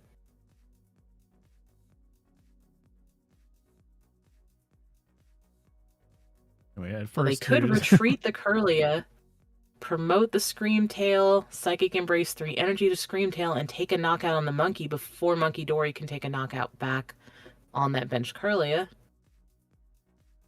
It might be the play here. The 30 damage was moved. We're Psychic Embracing the 2 Psychics on here. We might just see that retreat into a Scream Tail this turn. And there it is. Now the question is how much Psychic Energy is in the discard. We know it's at least 3. I think it's 4. I think there might be an extra one. Maybe 4. You would, I suppose, love if there were 5, because you could do 200 damage to that benched Bayonet. We're going to Roaring Scream. We're going after the Kirlia. Same leaving game that plan. damaged Kirlia on the bench. It's dangerous territory. It was the game plan that really won the game for Capitor last game was just continually getting rid of these Curlia as soon as they arrived. Leaving Nate without draw support is kind of a sinking ship there for Nate, but he's pretty well set up. Throw up the Monkey Dory so we can use it again. They're gonna do it again. These final 20 damage going on to that benched Monkey Dory. And we fully mean monkey business today. It's all that's left in this game. All that's left in this bracket. And another monkey from the prizes. For the viewers at home, of course, on the other side of the bracket, Open Agility has won their top 4 set, so there is a Bayonet waiting in winners, or in the finals, I should say.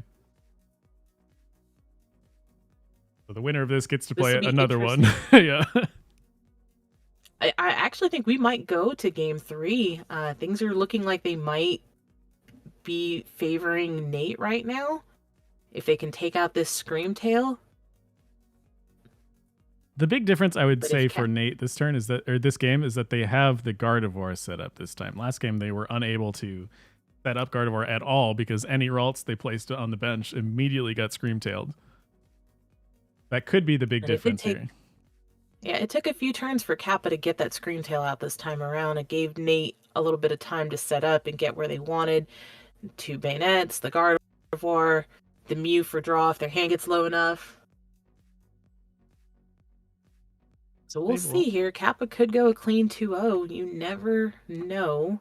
And we could see another Gardevoir Bayonet match in the finals.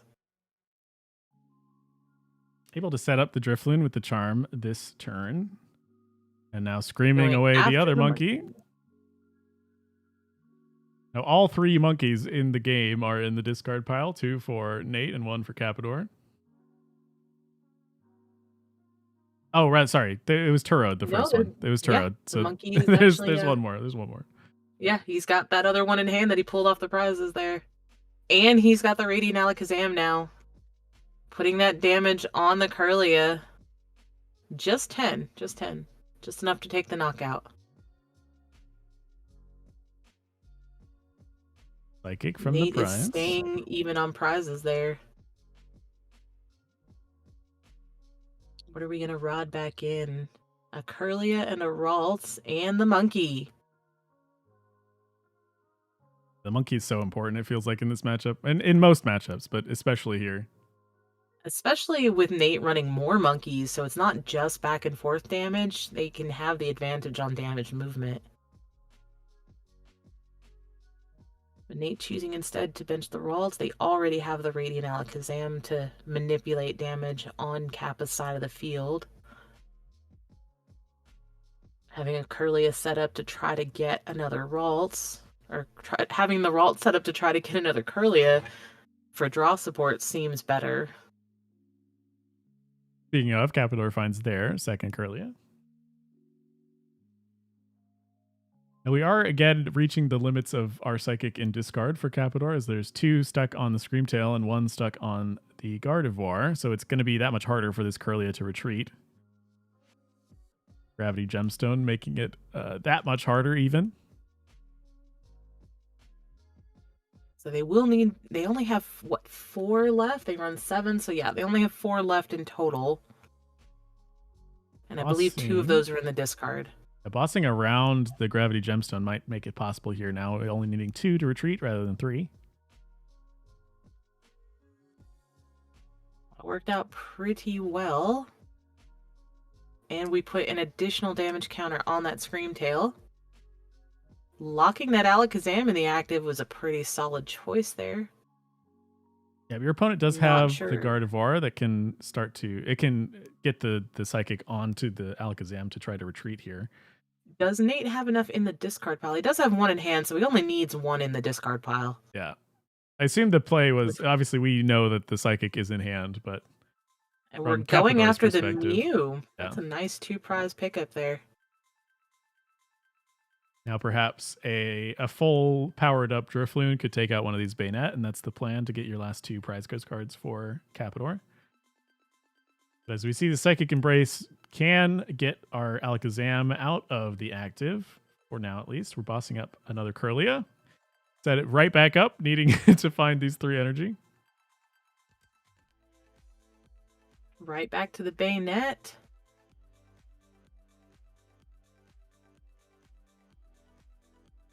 Using the Radiant Alakazam to manipulate some damage here. Painful Spoons.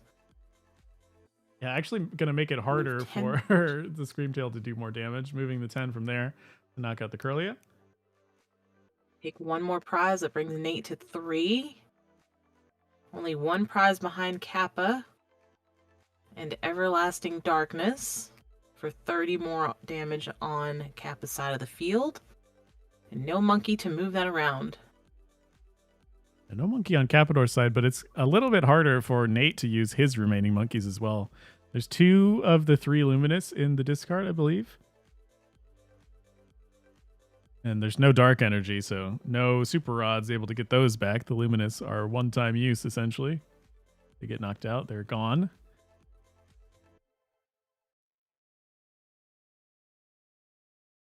What the plan here is for Cappador, using Psychic Embrace, could potentially retreat this Kirlia. Yeah. He can get 2 more on there. That'll retreat the Kirlia.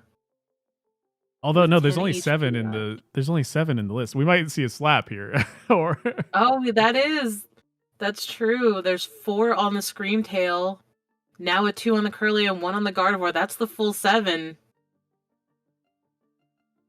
Unless we can boss around this gemstone, the Kirlia is going to be sticking around here for a little bit. Unless he's just trying to make it easier for Nate to knock this Kirlia out so he can send the Screamtail into the active. But Nate can still manipulate damage on Kappa's side of the field with the Radiant Alakazam.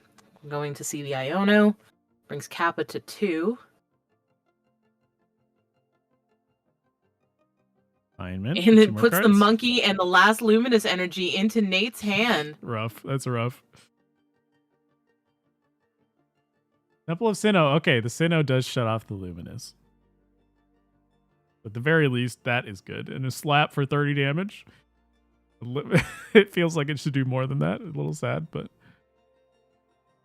Nuzball for the other monkey. Gonna go ahead and put the Luminous on there anyway.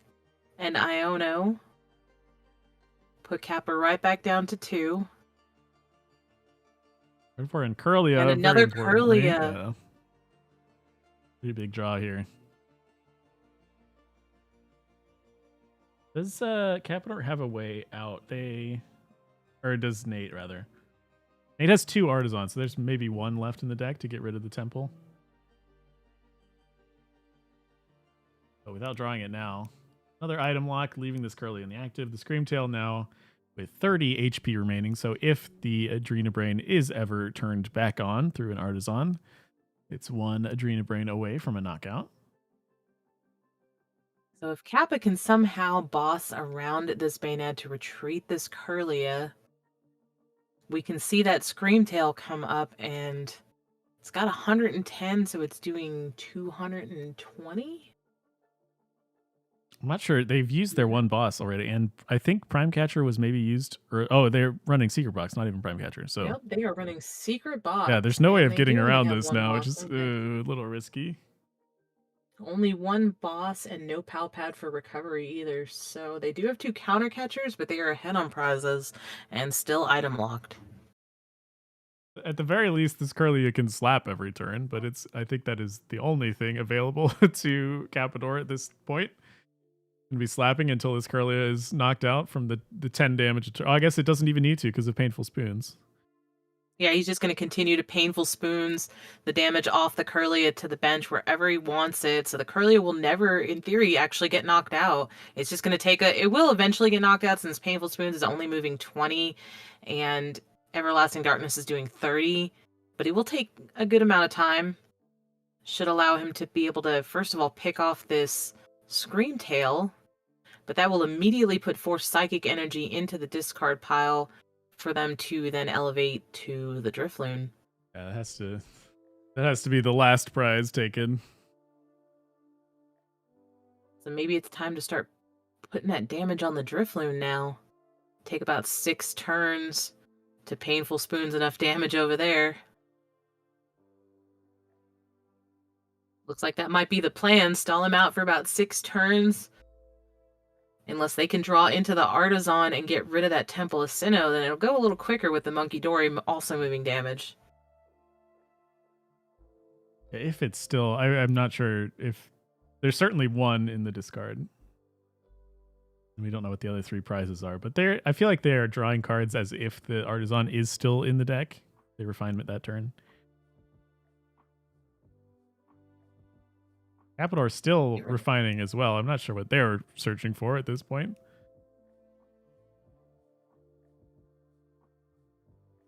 Have we already seen them use their Turo for the turn or for the game? Maybe not. Maybe that's it. Maybe that's what they're digging for, is that Turo to get that Curly out of the active.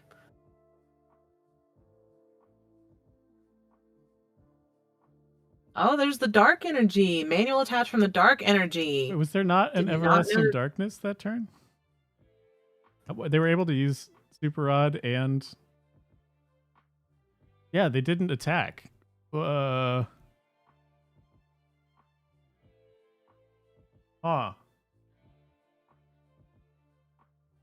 Odd. I don't know what happened there. Yeah, I didn't even notice that he didn't use Everlasting Darkness. Well, with no item luck, yeah, might have been.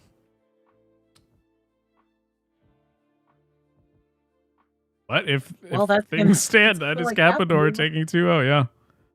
Yep. An odd end, but that's how it goes. With able access to the items, that Super Rod, Earthen Vessel gets us the retreat they needed. Yeah, Weird one. I guess it's possible that Nate just didn't foresee that or missed it somehow. I didn't think there was enough damage on the Curlia that if they had done the Everlasting Darkness, it would have been a knockout. But yeah, it would have survived. They had maybe at we least missed a couple something. turns. Yeah. If the second Artisan is prized, or if the second Artisan is in the discard, then I don't think there's like a way out. They would eventually knock out the active Curlia, and then the Screamtail would come up. So maybe that was it. You're doing 30 and only moving 20, so an odd ending. Don't think there was 6 turns in there. That is Capador moving on to win the pleasure of playing the same deck again in finals. I think Kappa's pretty well practiced now at this point and ready for it. Now the question is, I suppose I don't know if either one of them is streaming, but... Oh, okay. Yeah, Nate said he didn't mean to pass. Yeah. That was a mistake.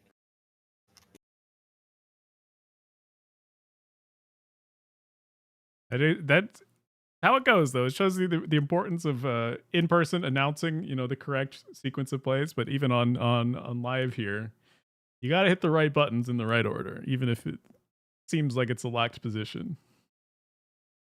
We're just waiting to hear now from our finalists if either one of them can stream their matches and go from there.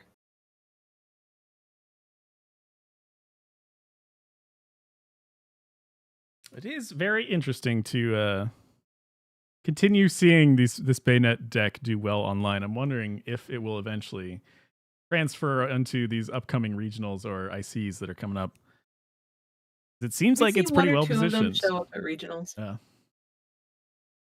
But it feels like at these late nights, we've seen a lot of them doing well last week and this week. We may see Kappa stream, so we might get to see this from the point of view of Gardevoir. Find out. This is certainly more interesting than casting several Block Lax matches in a row with you. Well, I think all matches have important things to be talking about, but it's true. There's more actions being taken, at least.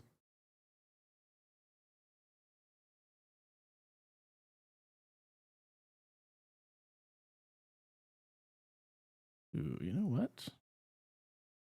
Right, just waiting for Kappa's confirmation, I believe.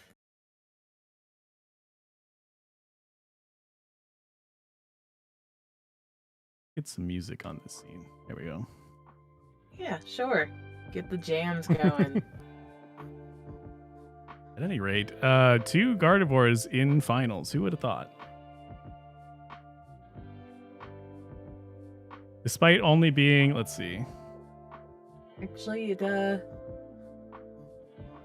Gardevoir and Bayonet. Yeah, right. The Bayonet Gardevoir was 4.4% of the metagame tonight, and straight Gardevoir was even less, only 3.4%. And Bayonet Gardevoir has gone 12-0. They have gone undefeated right now to the finals.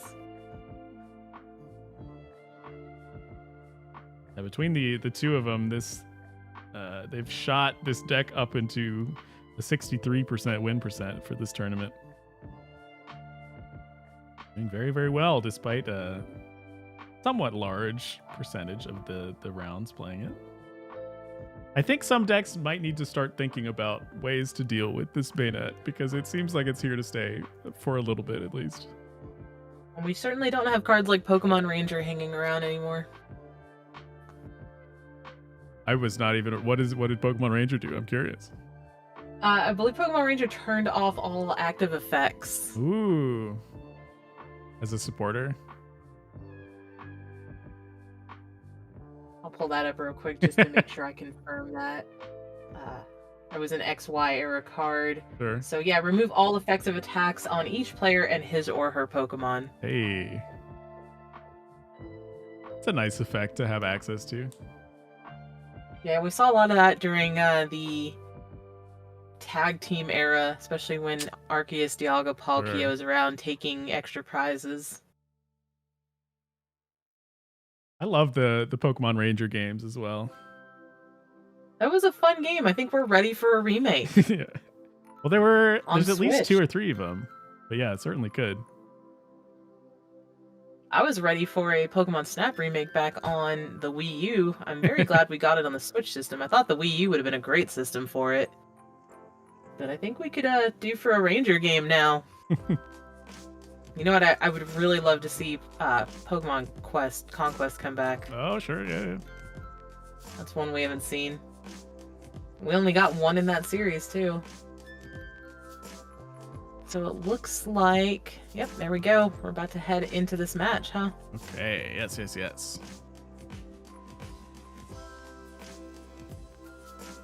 Let's get it going on the right thing here. Perfect. They're into the game. Awesome. All right, this is our finals. Oh. Zoom this out a little.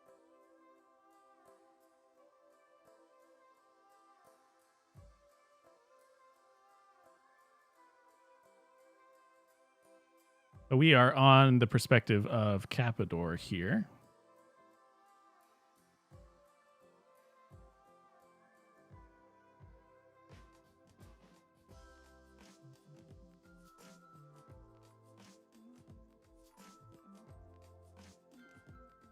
So we're going to get to see this matchup from the point of view of Gardevoir this time around.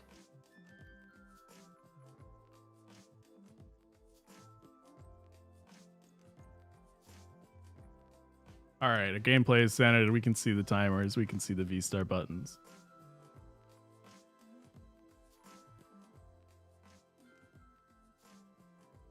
Let's take a look at the differences between, if there are any, between Nate and Open Agility here. See what changes that Capador might need to deal with. I mean, at first glance, the decks are pretty similar.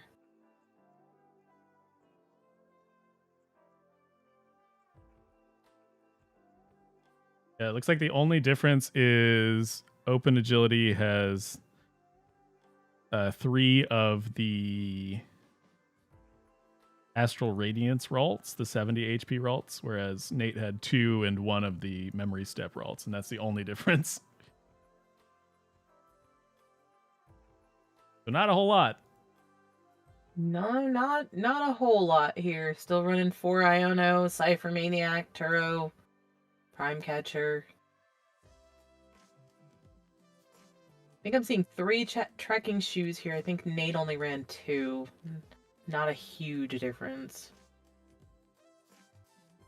Still will need to deal with 2 Monkey Dory. Still will have to deal with this annoying item lock.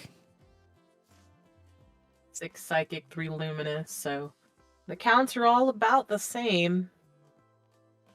Starting with the Monkey Dory. Do get the Nest Ball so we can get something else here now. Of course, need to set up our Ralts as quick as possible for some Curlia action, but there's only 2 in the list. There's 2 prized, huh? Yep, that's looking pretty rough. 4 Psychic Energy in deck, 1 in hand. So does that mean 2 Psychic and 2 Ralts prized for Capita? 2 Ralts, 2 Psychic prized. Rough. This is when we need our little glass prize card, Cam. That is not That what would you be want to great. see. They just Your need first Nest Ball. Right, yep. Spectator mode in TCG Live 1. On the other side, Open Agility gets the turn 2 Bayonet with Psychic, so the item lock has begun. Well, they Sounds didn't like get an any evil villain's they didn't the get item any lock has Curlia set up yet. So that's one kind of silver lining here for Capidor. And it looks like we're mind bending. We're gonna see Adrena Brain Don't these seem 30 to damage have much going of a somewhere. choice here. And hope for Unless the they coin want to flips. research away this hand. Yeah. I don't know if you can Research or afford to research away the boss's orders. That's a super important resource. Yeah, I don't think you can either. Could go for the Iono if they wanted to see some more cards. Mind Bend leaves our opponent's Bayonet EX confused in the active. Need to flip a coin to continue the item lock here. Puff does find the Luminous Energy, so now it is equal monkey footing. Both players have access to 1 Adrena Brain a turn. So we're just going to see that 30 flip back and forth. Flips heads old on the school attack. coin there. And the heads for another 30 and a successful item lock. You do have a couple turns, so the question is what you can do on the turn where the confusion actually goes through and the attack is stopped. So trying to set up for an explosive turn where you are using all of these items.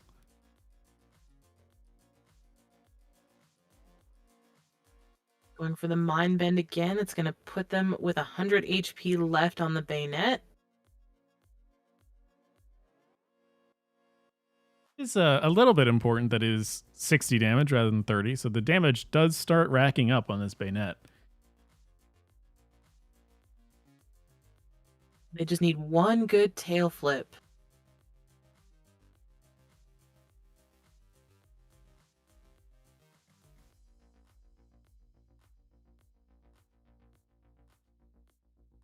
And despite this good setup, there isn't actually a whole lot going on for Open Agility, so they do commit the second Psychic before the Iono here. We might see a Poltergeist take out this Monkey. Then it is a pretty rough setup for Capidor, as they don't have any other Pokemon other than this 1 Ralts. They did get another Buddy Buddy Poffin, so if they do go for the Poltergeist and take the knockout on the Monkey, they could start using items again. They've got 2 Ultra Ball and the Buddy Buddy in hand. Flips There's the Poltergeist, heads. So far in our casting, confusion has not been real. So I think it's just hard to confuse a ghost, especially during the month of October. Yeah, getting the power, especially we're getting closer and closer to Halloween, so it feels like Bayonet's getting stronger and stronger.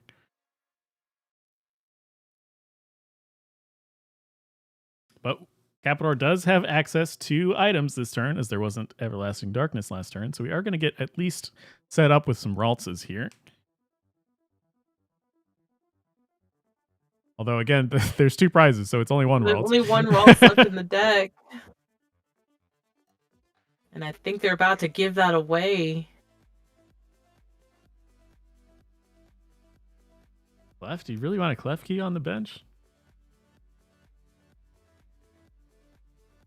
I think they're second guessing that as well. Do you want the Clef key or do you want something else? I suppose I could see a world where Clef key using Joust will matter for removing the Gravity Gemstone on like a future turn, but yeah, we did see that be kind of annoying for Kappa.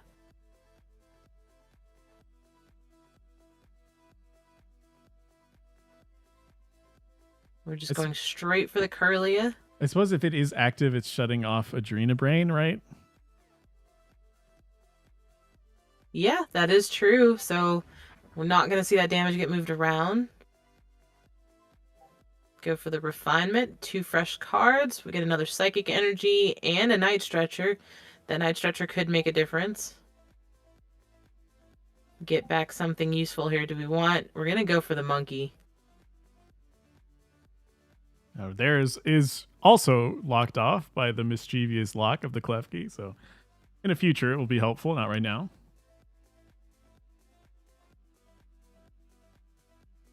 Let's see what the plan is here.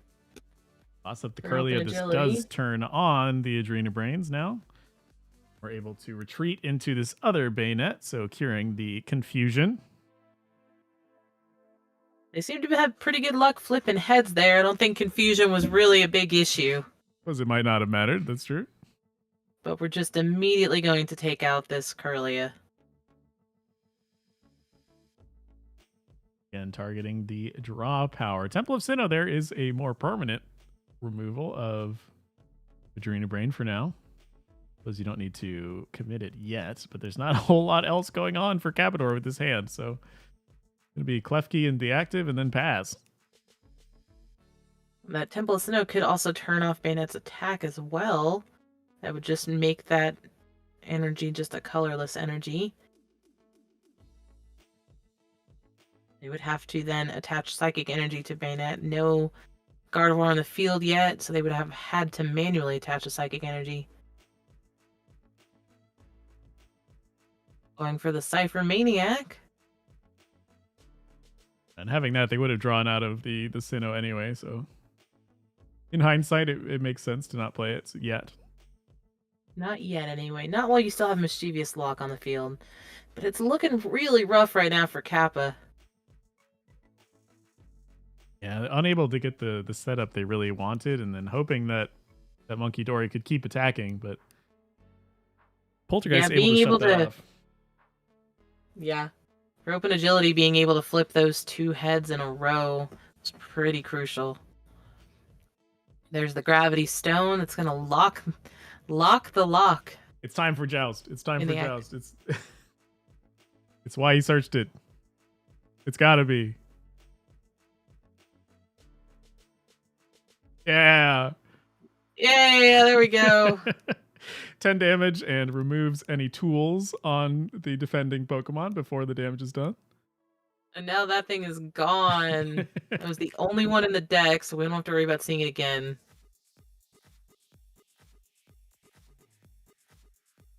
I wonder if it will end up mattering, but I do very much like that Klefki was able to joust away the stone. That tickled me a little bit there too. There's things you don't see every day, you know. It's nice to see.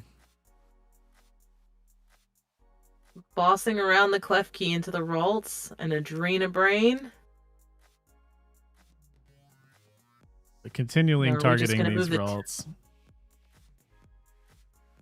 stops them from getting Gardevoir's set up, stops them from drawing cards with Kirlia. We're targeting the Klefki. And 30 damage on Ralts with the Everlasting Darkness. And once again, the item lock is set. These draws are not helping out Capador at all. It feels like the game is slipping away one card at a time here. Gonna play the Sinnoh now to force some Psychic Energy commitment from Open Agility. And commitment is scary. It can be.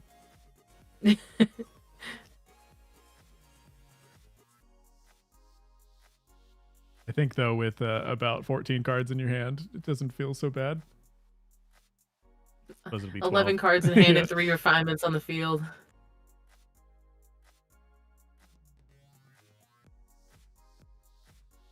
It finds the Artisan instead, so doesn't even need to use the Psychic here. We can just keep on Everlasting Darkness-ing with the Luminous Energy. Gonna knock out the Clef Key with an Adrena Brain. Here, just keeping on, keeping on.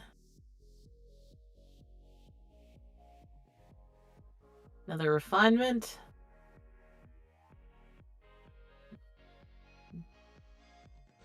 That is their last refinement, but I think with 12 cards in hand, you should pretty much have about anything you need.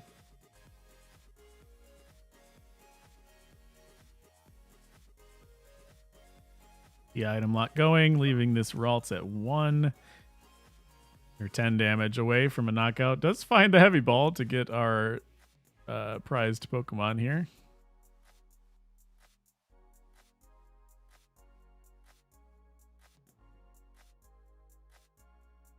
But if we're not able to set up, off the Artisan. we're not able to set up the Gardevoir, hitting these other attackers doesn't matter so much. Feels like this Ralts is This going is the down only this turn. Ralts left. Yeah. They haven't been able to take a single prize, but they do have the Heavy Ball. We're just going to concede and go to game 2. Hope for a fresher start. Yeah, the start was so rough for Capador there. It felt like was. they Kappa's did going to opt to go first this time, so maybe it'll give him a better chance to get evolved. They had a small angle there with the confusion, but the coins were really favoring open agility.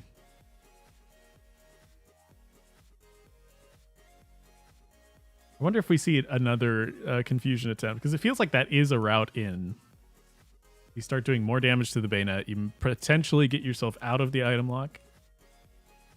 Set up for like a big explosive turn where you get all the setup that you need and then are good to go from there.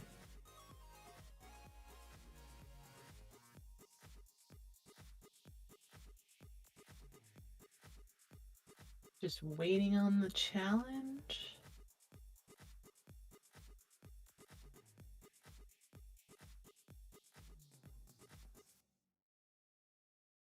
Hey, a nice useful tip that is relevant to our confusion chat. Your active Pokemon recovers from special conditions when it goes to the bench. Love to see it.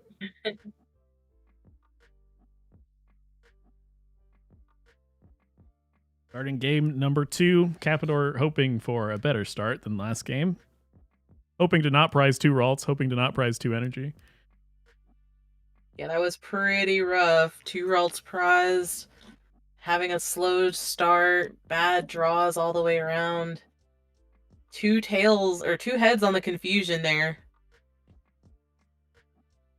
Starting Spirit Tomb is not exactly what you want either, but it does have a Buddy Puff in at least for some Ralts. And gets 1 extra card off a mulligan there. We take it. And it's a Heavy Ball, so hopefully if 2 Ralts are prized again, we can at least get 1 of those.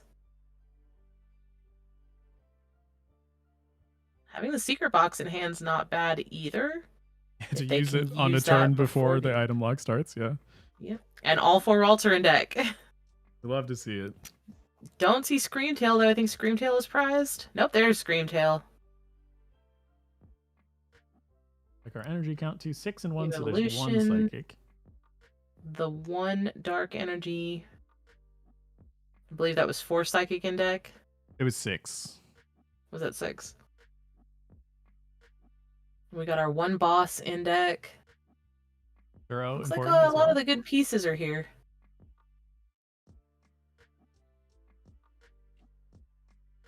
I'm just gonna Heavy Ball and take a look at the prizes. No, there's no Pokemon prize, I don't think, so we'll throw it away at the Earthen Vessel instead. Yeah, that's even better. Gives us another chance to look through. I suppose considering to use the Secret Box now when it's guaranteed to be able to be used, we can discard a couple Psychics, perhaps, to get that going in our discard. And Arven. That makes sense as well. If you're assuming that item lock is coming and will come, Arven gets a lot less exciting to play when you can't play half of the cards you get from it. And we can just get another one right back.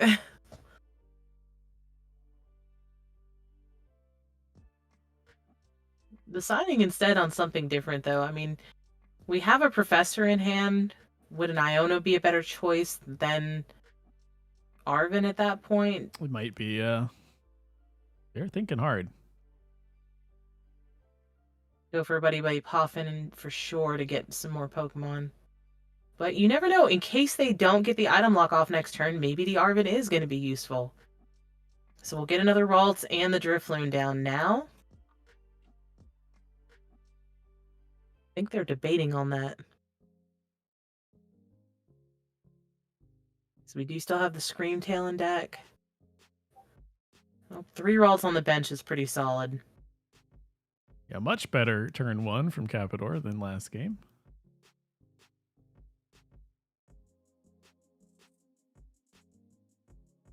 We're debating on the Ultra Ball, but we decide to pass. Yeah, again, there's consideration that maybe you wouldn't be able to use items next turn if you flip a heads on a Shuppet. So considering maybe using the Ultra Ball this turn to get like a Curlia for next turn or something like that.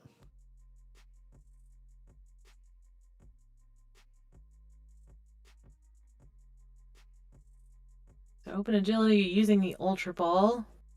Luckily, the Mew in the active, it's not a terrible starting Pokemon. Has that nice free retreat for a pivot. So you can just send anything you want up.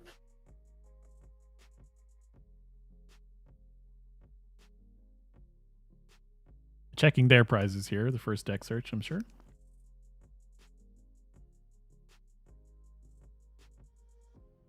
I mentioned Spiritomb not being the best start, but it's not the worst either. Its own attack being able to get it out of the active in a way is not the worst for a single energy attachment. You can just shuffle it away. So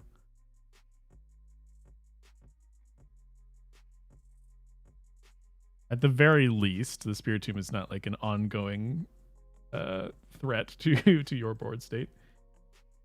Yeah, I mean, if you want to put that energy back in hand, that's great too. For an option there, you put it, you just put the Spiritomb and the energy back in hand. It can absorb a couple of hits too as well. So there's options there if you're not wanting to hard retreat it. Here we go. Important coin flip again. 3 for 3. Yep. Open agility is the best at flipping coins. I think they just like to show off that Chansey coin.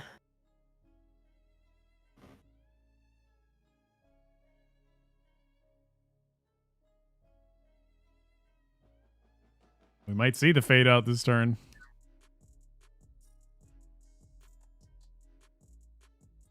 No Curly in hand, no items to be used here. I feel like the Iono is a good play here. See some more cards, especially since you can't play the Earthen Vessel. Do we want to go ahead and lay the Bravery Charm down now? Imagine so. Get it on. No, we're gonna boss. Has to be on the Ralts, I suppose, but doesn't feel great. Especially with Ralts having teleportation burst, it could just easily get right back out of the active.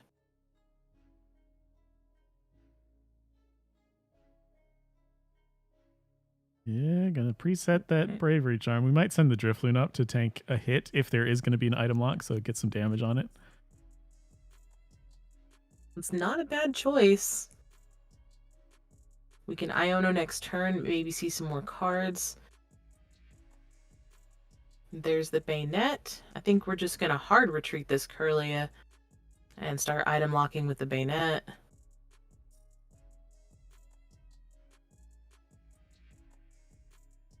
And we saw this a little bit last match, but these little bits of damage onto the Drifloon can end up mattering, especially that they have the Bravery Charm on it already.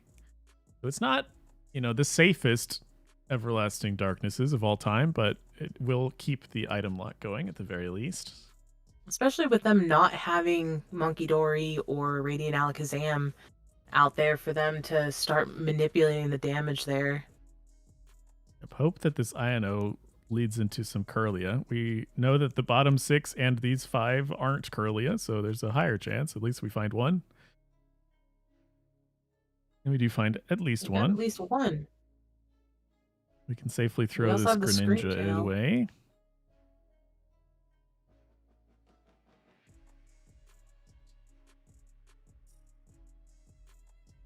Finds a second Curlia. And another one. Probably throw away the counter catcher here or the psychic energy. Psychic energy. And Screamtail on the bench. So we're just going to let this Drifloon absorb another hit. We can get into Gardevoir next turn and Psychic Embrace and Energy onto Drifloon, give it a little bit more damage. We can also get that Dark Energy on the Monkey Dory and start moving damage from our side of the field over to Open Agilities.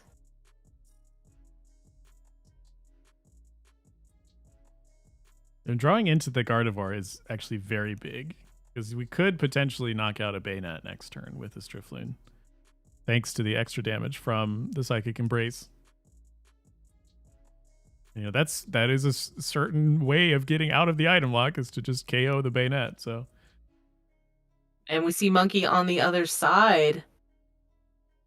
So we're going to see some damage manipulation here. They know they don't want the damage on the Drifloon either.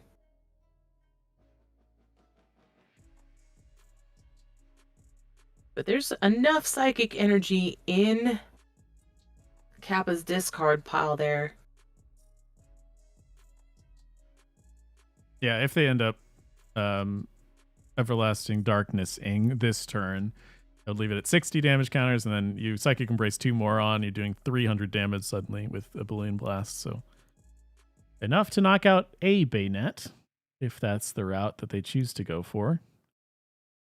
Open Agility perhaps expecting that to happen, setting up the Gravity Gemstone on the benched Baynet instead of the active.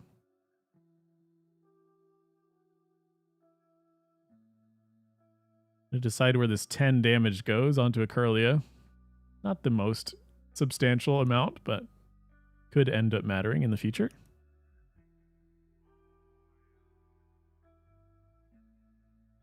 There is the item lock, so we'll see how big of a turn Capador wants to go for here. Professor's Research draw, pretty good. Yeah, they could play down a considerable amount of cards out of their hand and then research. Gonna Refinement. Ooh, 2 2 rods. rods. I mean, maybe you're not being able to use them the whole game because of item lock, but still doesn't feel great to throw the 2 rods away.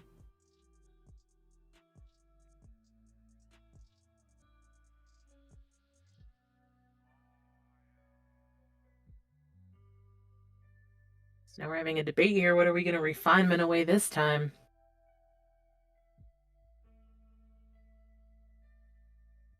Yeah, I feel like the counter catcher was the play there. That's the least likely to get used anytime soon.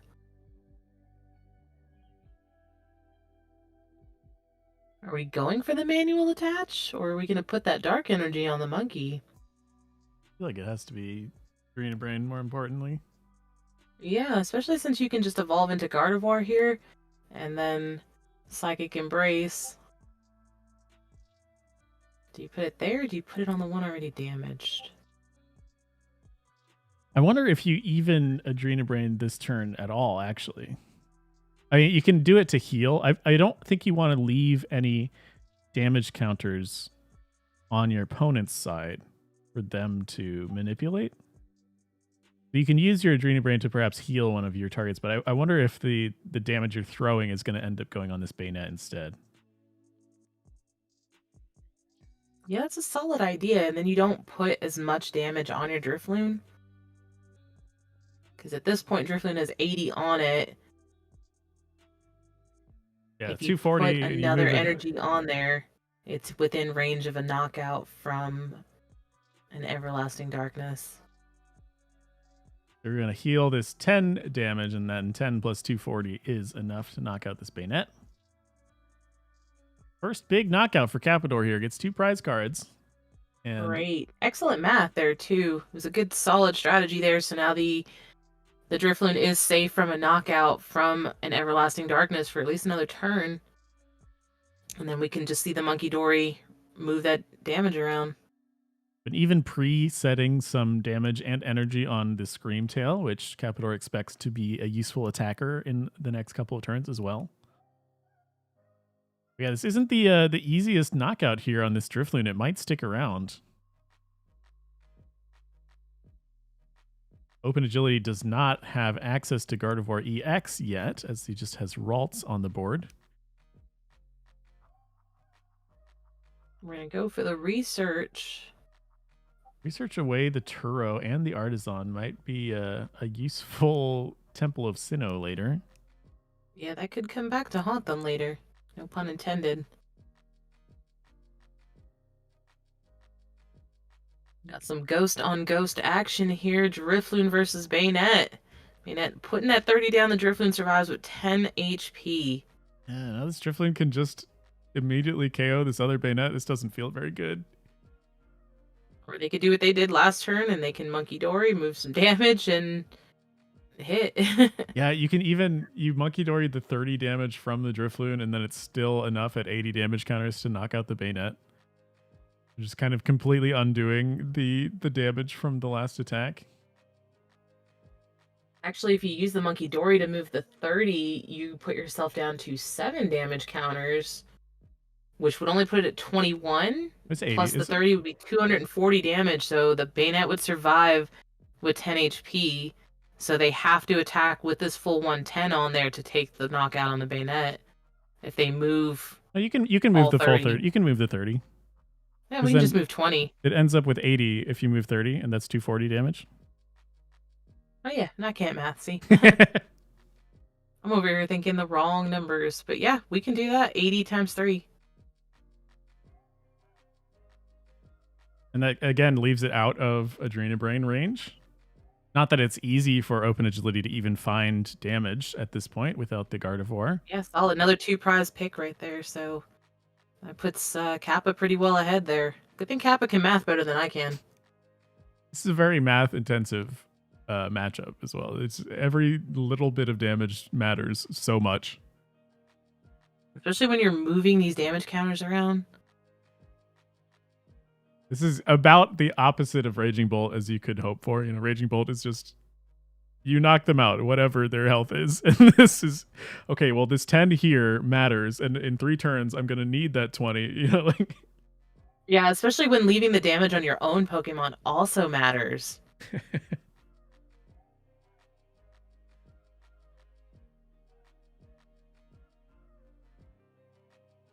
As it stands, this Mew is a prime target for either this Drifloon or even the Screamtail, so it seems like Capador might have this one locked up.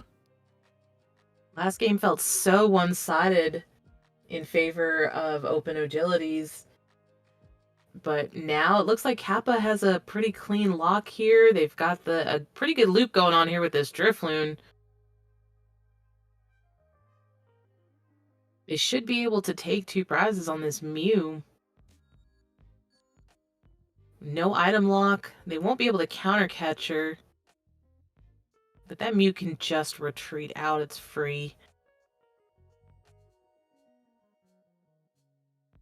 It's an easy enough world with no Shuppets on the bench where they can just take 1 prize off of something next turn and then another prize the following turn. Oh, we're going to see a Screamtail on the other side. That might be maybe the best attacker they could set up this turn, but even that doesn't feel great because you can't take out both the Screamtail and the Drifloon. And also, there's still no Gardevoir on Open Agility side of the field.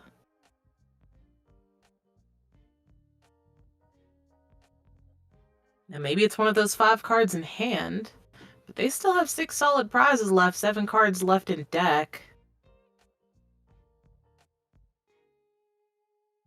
Dragon Shoe's still looking for it. It's another Psychic in the discard at the very least. Let's find the Gardevoir. And there's the Gardevoir. We find it. Which lets us attack this turn, at least.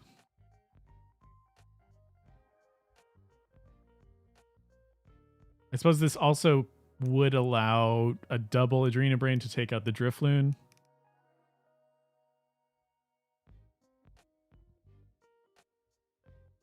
Yeah, and then they can just swing in on whatever's put into Okay, the so they active. can take out the Screamtail and the Drifloon this turn.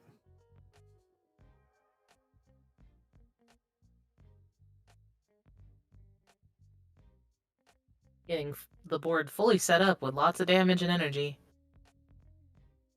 We're gonna boss a Curlia up. Start knocking these Curlias out.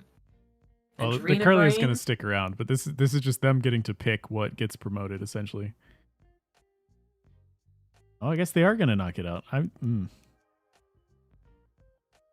Eventually. So the Scream going to go onto the Monkey Dory, leaving the Drifloon and the Screamtail on the bench to be knocked out later.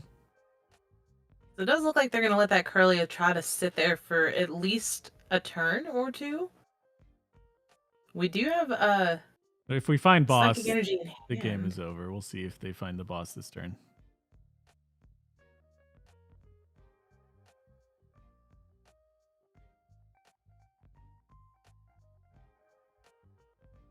But even at this rate, we can just take out this Screamtail with the active Gardevoir or retreat into something. And then only needing one prize card on a following turn seems pretty likely that you're going to get some prize somewhere with an attacker. So with this So they 16, are we gonna can go for the take out retreat. a Monkey Dory with the Screamtail. Or no, even this just works. This is perfect. Yeah, okay. Okay, yeah, that works. Enough Psychic to get to 100 damage counters on a Screamtail, which is enough to knock out the Mew EX on the bench. But is going to be All right, game we're number gonna go to 2. game 3. Final game between these two different Gardevoir decks.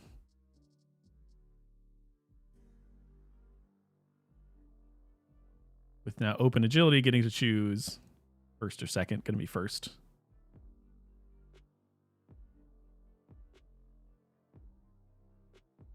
Yeah, you see certainly the difference between setting up Curlia or not for Capador's side.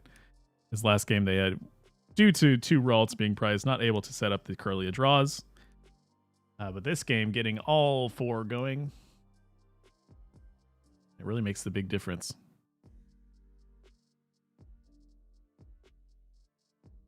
Going to be at least 1 mulligan for Capador's side.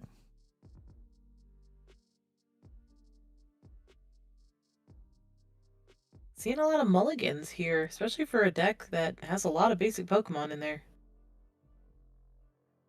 There are a lot of one-ofs, so it's not the most surprising thing, but you're deciding between the Screamtail or the Drifloon is a choice. We can see that having the Drifloon active early can be nice because those early item lock damages can end up mattering. But the same goes for Screamtail in that regard.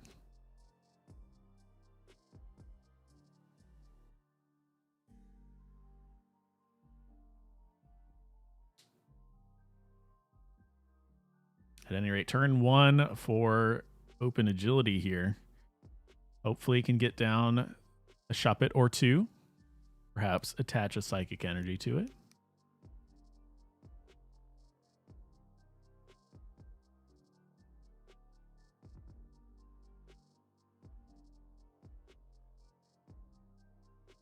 Doing their first deck search of the game, so it's going to take just a little bit longer while they run through that and try to prize map.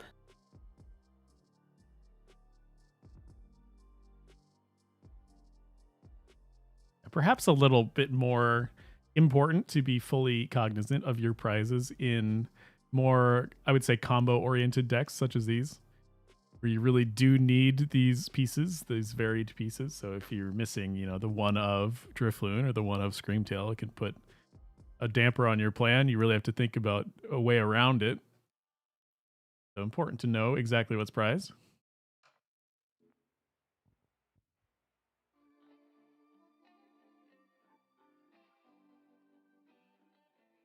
Doing an Artisan.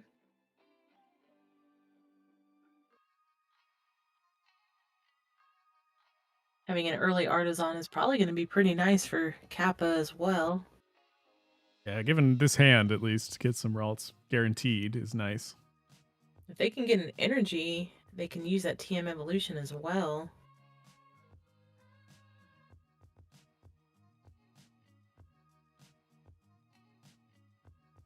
And the Shuppet on the bench to end the turn. Draws the second Iona, not exactly what you want. I'm going to place the Evo in case we draw into the energy. Pretty likely that you find one. Yeah, there's one. That's all I need. Only takes one. And the Bravery Charm. We've got the Nest Ball, we've got Artisan, and a Ralts in hand. So that's at least... That's 2 more basic Pokemon we get to search out of the deck. Yeah, but it does certainly guarantee that we're going to get 2 Curlia off of this TM evolution.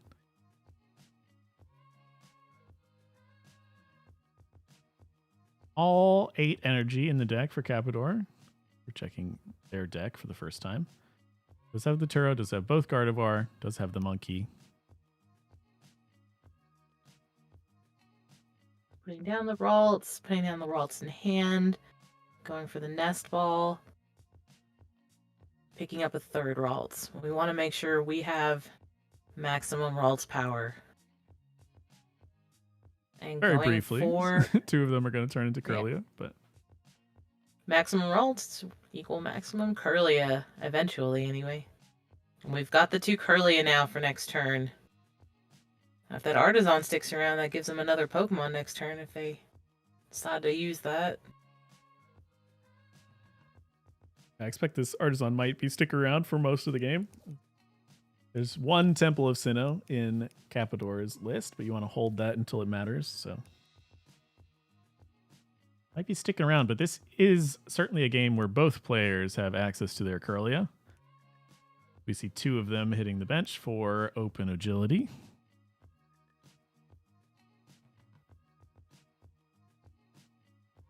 We'll have to see who that favors now in a game where both decks are kind of functioning exactly as they would like. Yeah, it doesn't look heavily one-sided right now. Both of them are actually keeping a pretty steady pace. So this is shaping up to be a pretty interesting game 3 here. Well, we'll find us a Bayonet, perhaps.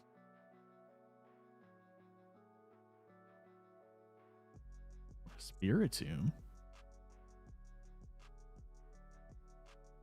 Just to get rid of it with a second Ultra Ball, of course. Banning is winning. We're going to pull the Lost Zone Bayonet. Okay, so we want to... And Monkey on the bench. Research, we're emptying the hand. Trekking Shoes. Throwing away a Shuppet. It does mean we're not going to see a Bayonet this turn. Or any attack, even. So giving Capador some time here to get the full setup. I'm curious what supporter that they are so reliant on that they want to set up this Lost Origin Bayonet.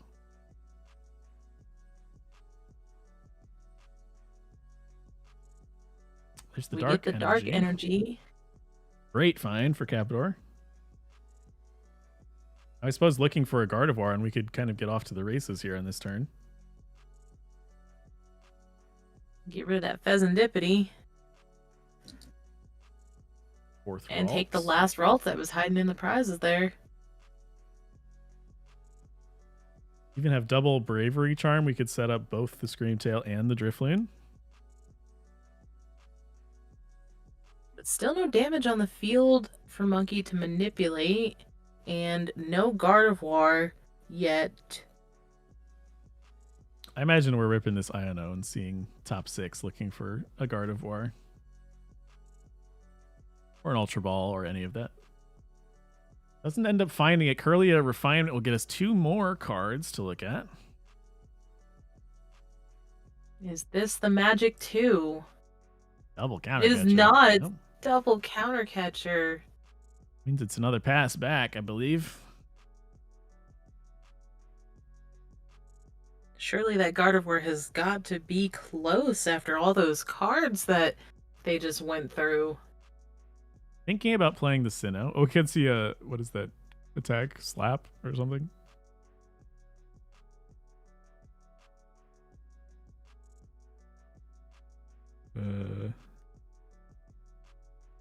Dreamtail, first attack is slap for 30 damage. We didn't even see it though, because it could be then just sent right back. So a consideration both for playing the temple to turn off the luminous energy on the other side, and then perhaps slapping afterwards, but ends up not doing either.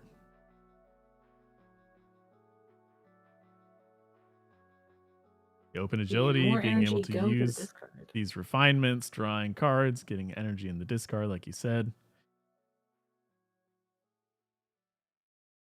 Setting up the way they would like, but as I said earlier, we can't get into a Bayonet at the moment as our bench is full. Until Still have that Lost Origin Bayonet. Yeah. I'm curious what the game plan here is, though. If we're not setting up the item lock, you're just accepting that your opponent is also setting up as much as they want. Kind of an odd standoff here.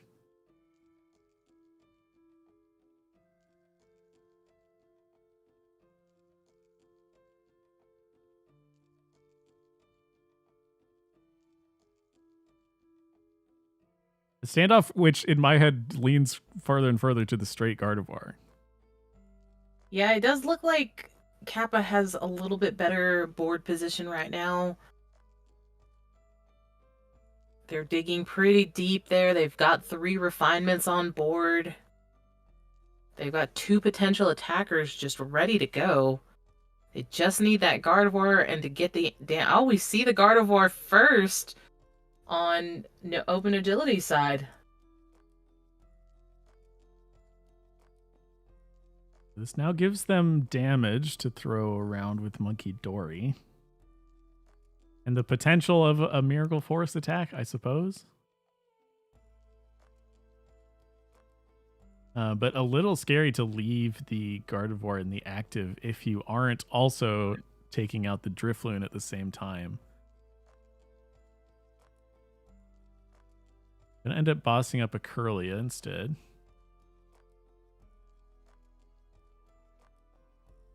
Taking down that refinement, keeping them from being able to dig a little deeper. Could be useful here, but... Here's the Puppet offering. Gonna get the boss's orders back. It does now let us potentially set up for a Bayonet, but the spot is taken by Screamtail instead, so it feels like Open Agility has decided completely against the Bayonet for this match. It's just gonna go with the Gardevoir half of the deck.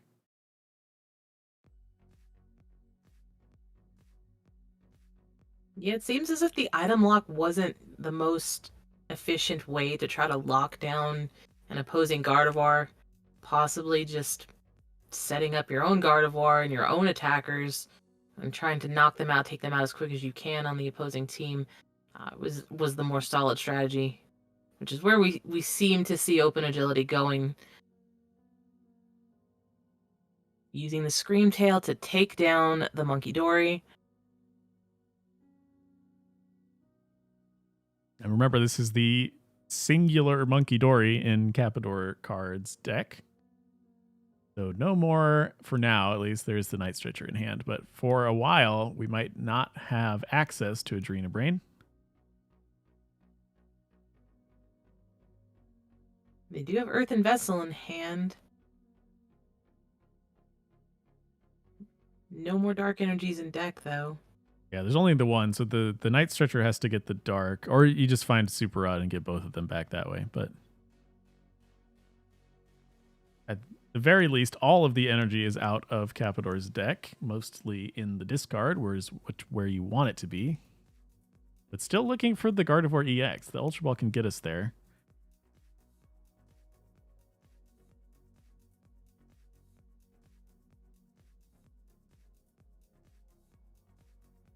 Looks like it might have to if we're looking for that this turn.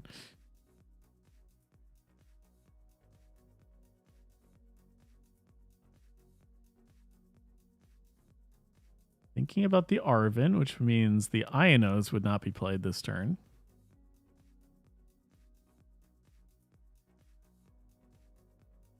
So we're going to use the Arven for the Rod. And the Bravery Charm. Trying to get the monkey back as soon as possible makes a lot of sense.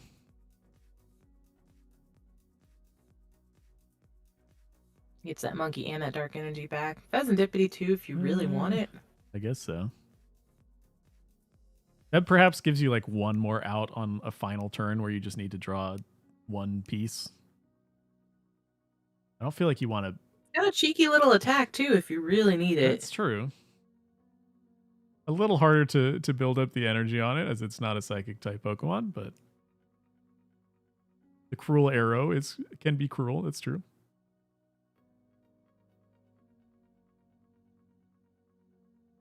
Get rid of that Poffin, get that dark energy. Having access to Adrena Brain this turn perhaps lets us knock out 2 Pokemon this turn. Yeah, that Adrena Brain, we can move that damage, take a knockout on the Screamtail.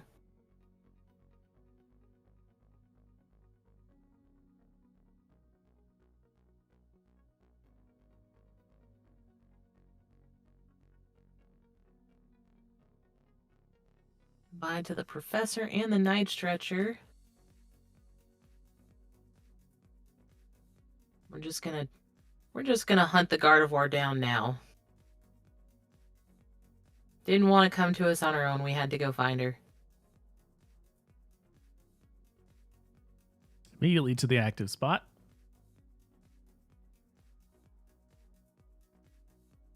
This might be a nice turn for the Artisan.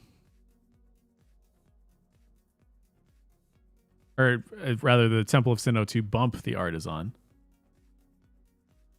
Yeah, that would be fairly solid. Get rid of the ability for them to Adrena Brain back.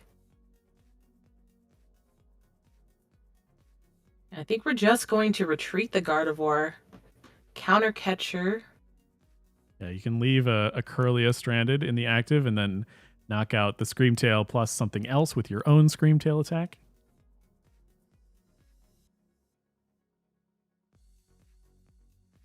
This is always the risk of taking the first knockout in a match like this where both decks have access to counter catchers they really would rather be playing from behind one prize.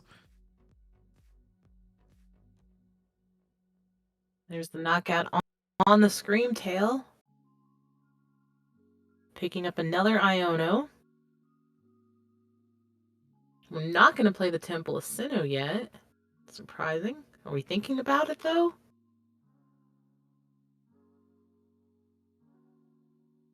Perhaps thinking that the 20 damage doesn't matter so much. Going to take out the Curlia instead. Or benched Curlia, that is. Picking up another prize card there. And locking them out of some draw support. Leaving just the one refinement.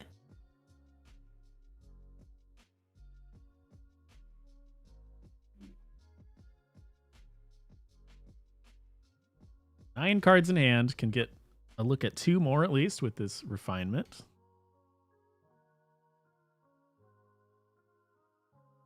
Going to be another counter catcher play from Open Agility's side this time. They kind of have the freedom to target the Monkey Dory a little bit more as they know that it's the only one in the deck for Capador here.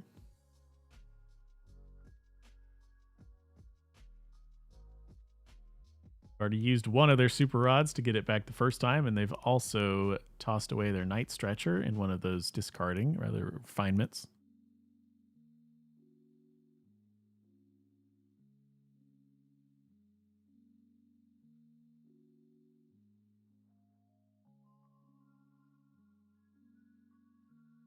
See what the attacker of choice here is for Open Agility. There's not a whole lot of options they have, to be honest.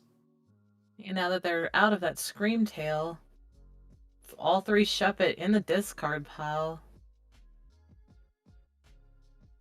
Seems like all that's left is the Gardevoir. Or possibly the Monkey Dory. Yeah, there's a chance for the Monkey Dory, but I think you would need to have the full 60, like a double Adrena Brain from one of your Pokemon to set up for a Mind Bend KO on the active Monkey Dory.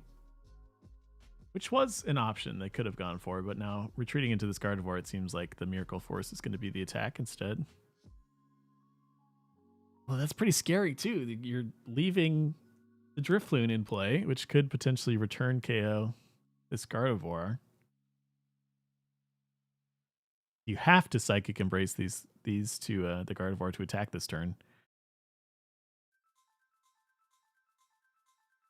Little Yeah, it's not risky looking here, I'd say. so.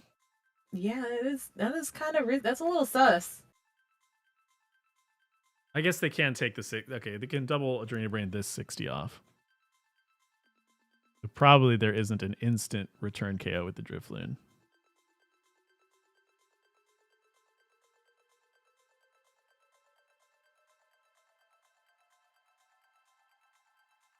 I suppose if there were a time for Miracle Force, this is the time.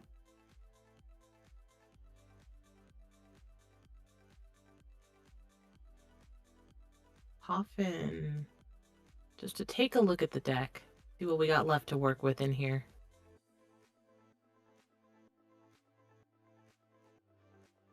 Now, Capital really wishing I think they had played the Temple last turn. Would have shut off both of those Adrena Brains. But We do have a boss. We could still try to boss something and the other Curly back up into the active and let it sit there.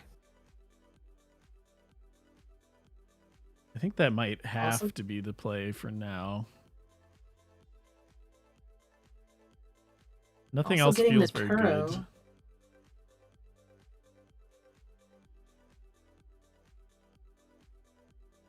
It's a pretty tough back and forth for both players right now. The best attacker on the field being the Screamtail right now.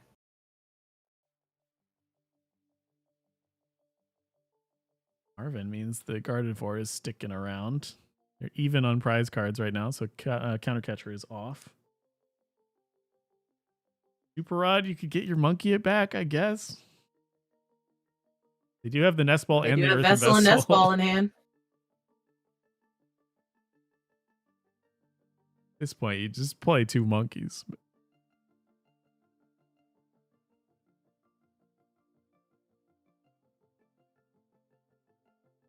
Yeah, I think they don't need more than that. Just those 2 back in there should be plenty. Artisan for the monkey.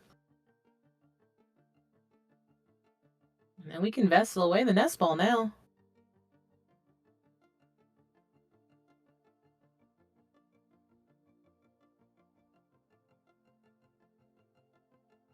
They have just been able to recycle that monkey pretty consistently now. But without And Screamtail on the field, it's a little safer. in this game where the Bayonet is not going to ever be a thing, you can start using your items. It's what the Super Rods are for. The question, though, is will it be enough? Now we have 2 Gardevoirs on the bench, so only 1 refinement in a future turn. Roaring Scream, going to take out that final Curlia.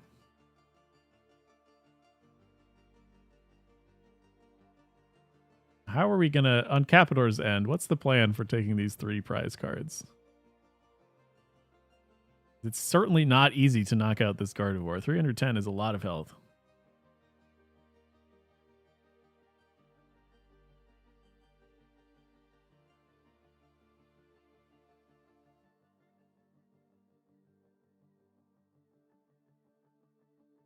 Kind of the reward now of having this Gardevoir fully set up with no damage counters on it. You won't need to Psychic Embrace to it anymore, as it's already got the energy it needs. And now this full-sized health of Gardevoir is going to come into effect. Yeah, 310's nothing to sneeze at. It's definitely a little harder to take down. They do have their own Adrena Brain Monkey Dory to move 30, but then we're just going to see Open Agility move 30 to 60 back. Okay, they're going to go into the monkey instead, placing the Gravity Gemstone and then leaving the active. The Gardevoir is ready for later, I suppose. So with, let's see. Are we going for the confusion play here? Maybe they were afraid to leave a 2-prizer in the active.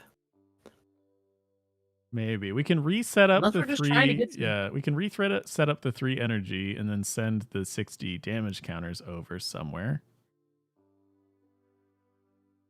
Maybe a confuse and not knock out the Screamtail is the idea here. I mean, if they knock out the Screamtail, that still leaves the Drifloon.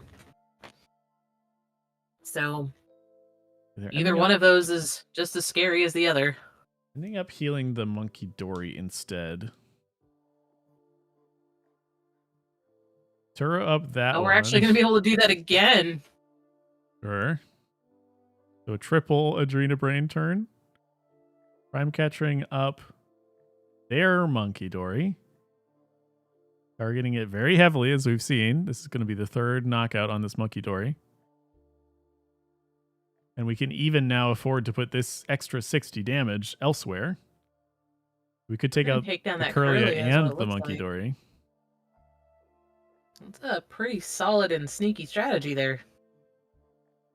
Yeah, taking 2 prizes here, and like I said, the 310 health from Gardevoir is so much to get through. It's possible for the Drifloon to hit that damage number, but it requires the Drifloon to have 11 damage counters on it, which is not, you can't do with a Psychic Embrace, as it's in, increments of 2. So if you put 5 energy on here with Psychic Embrace, it's only 100 damage on the Drifloon, so that's only hitting for 300. And now without the Monkey Dory, I don't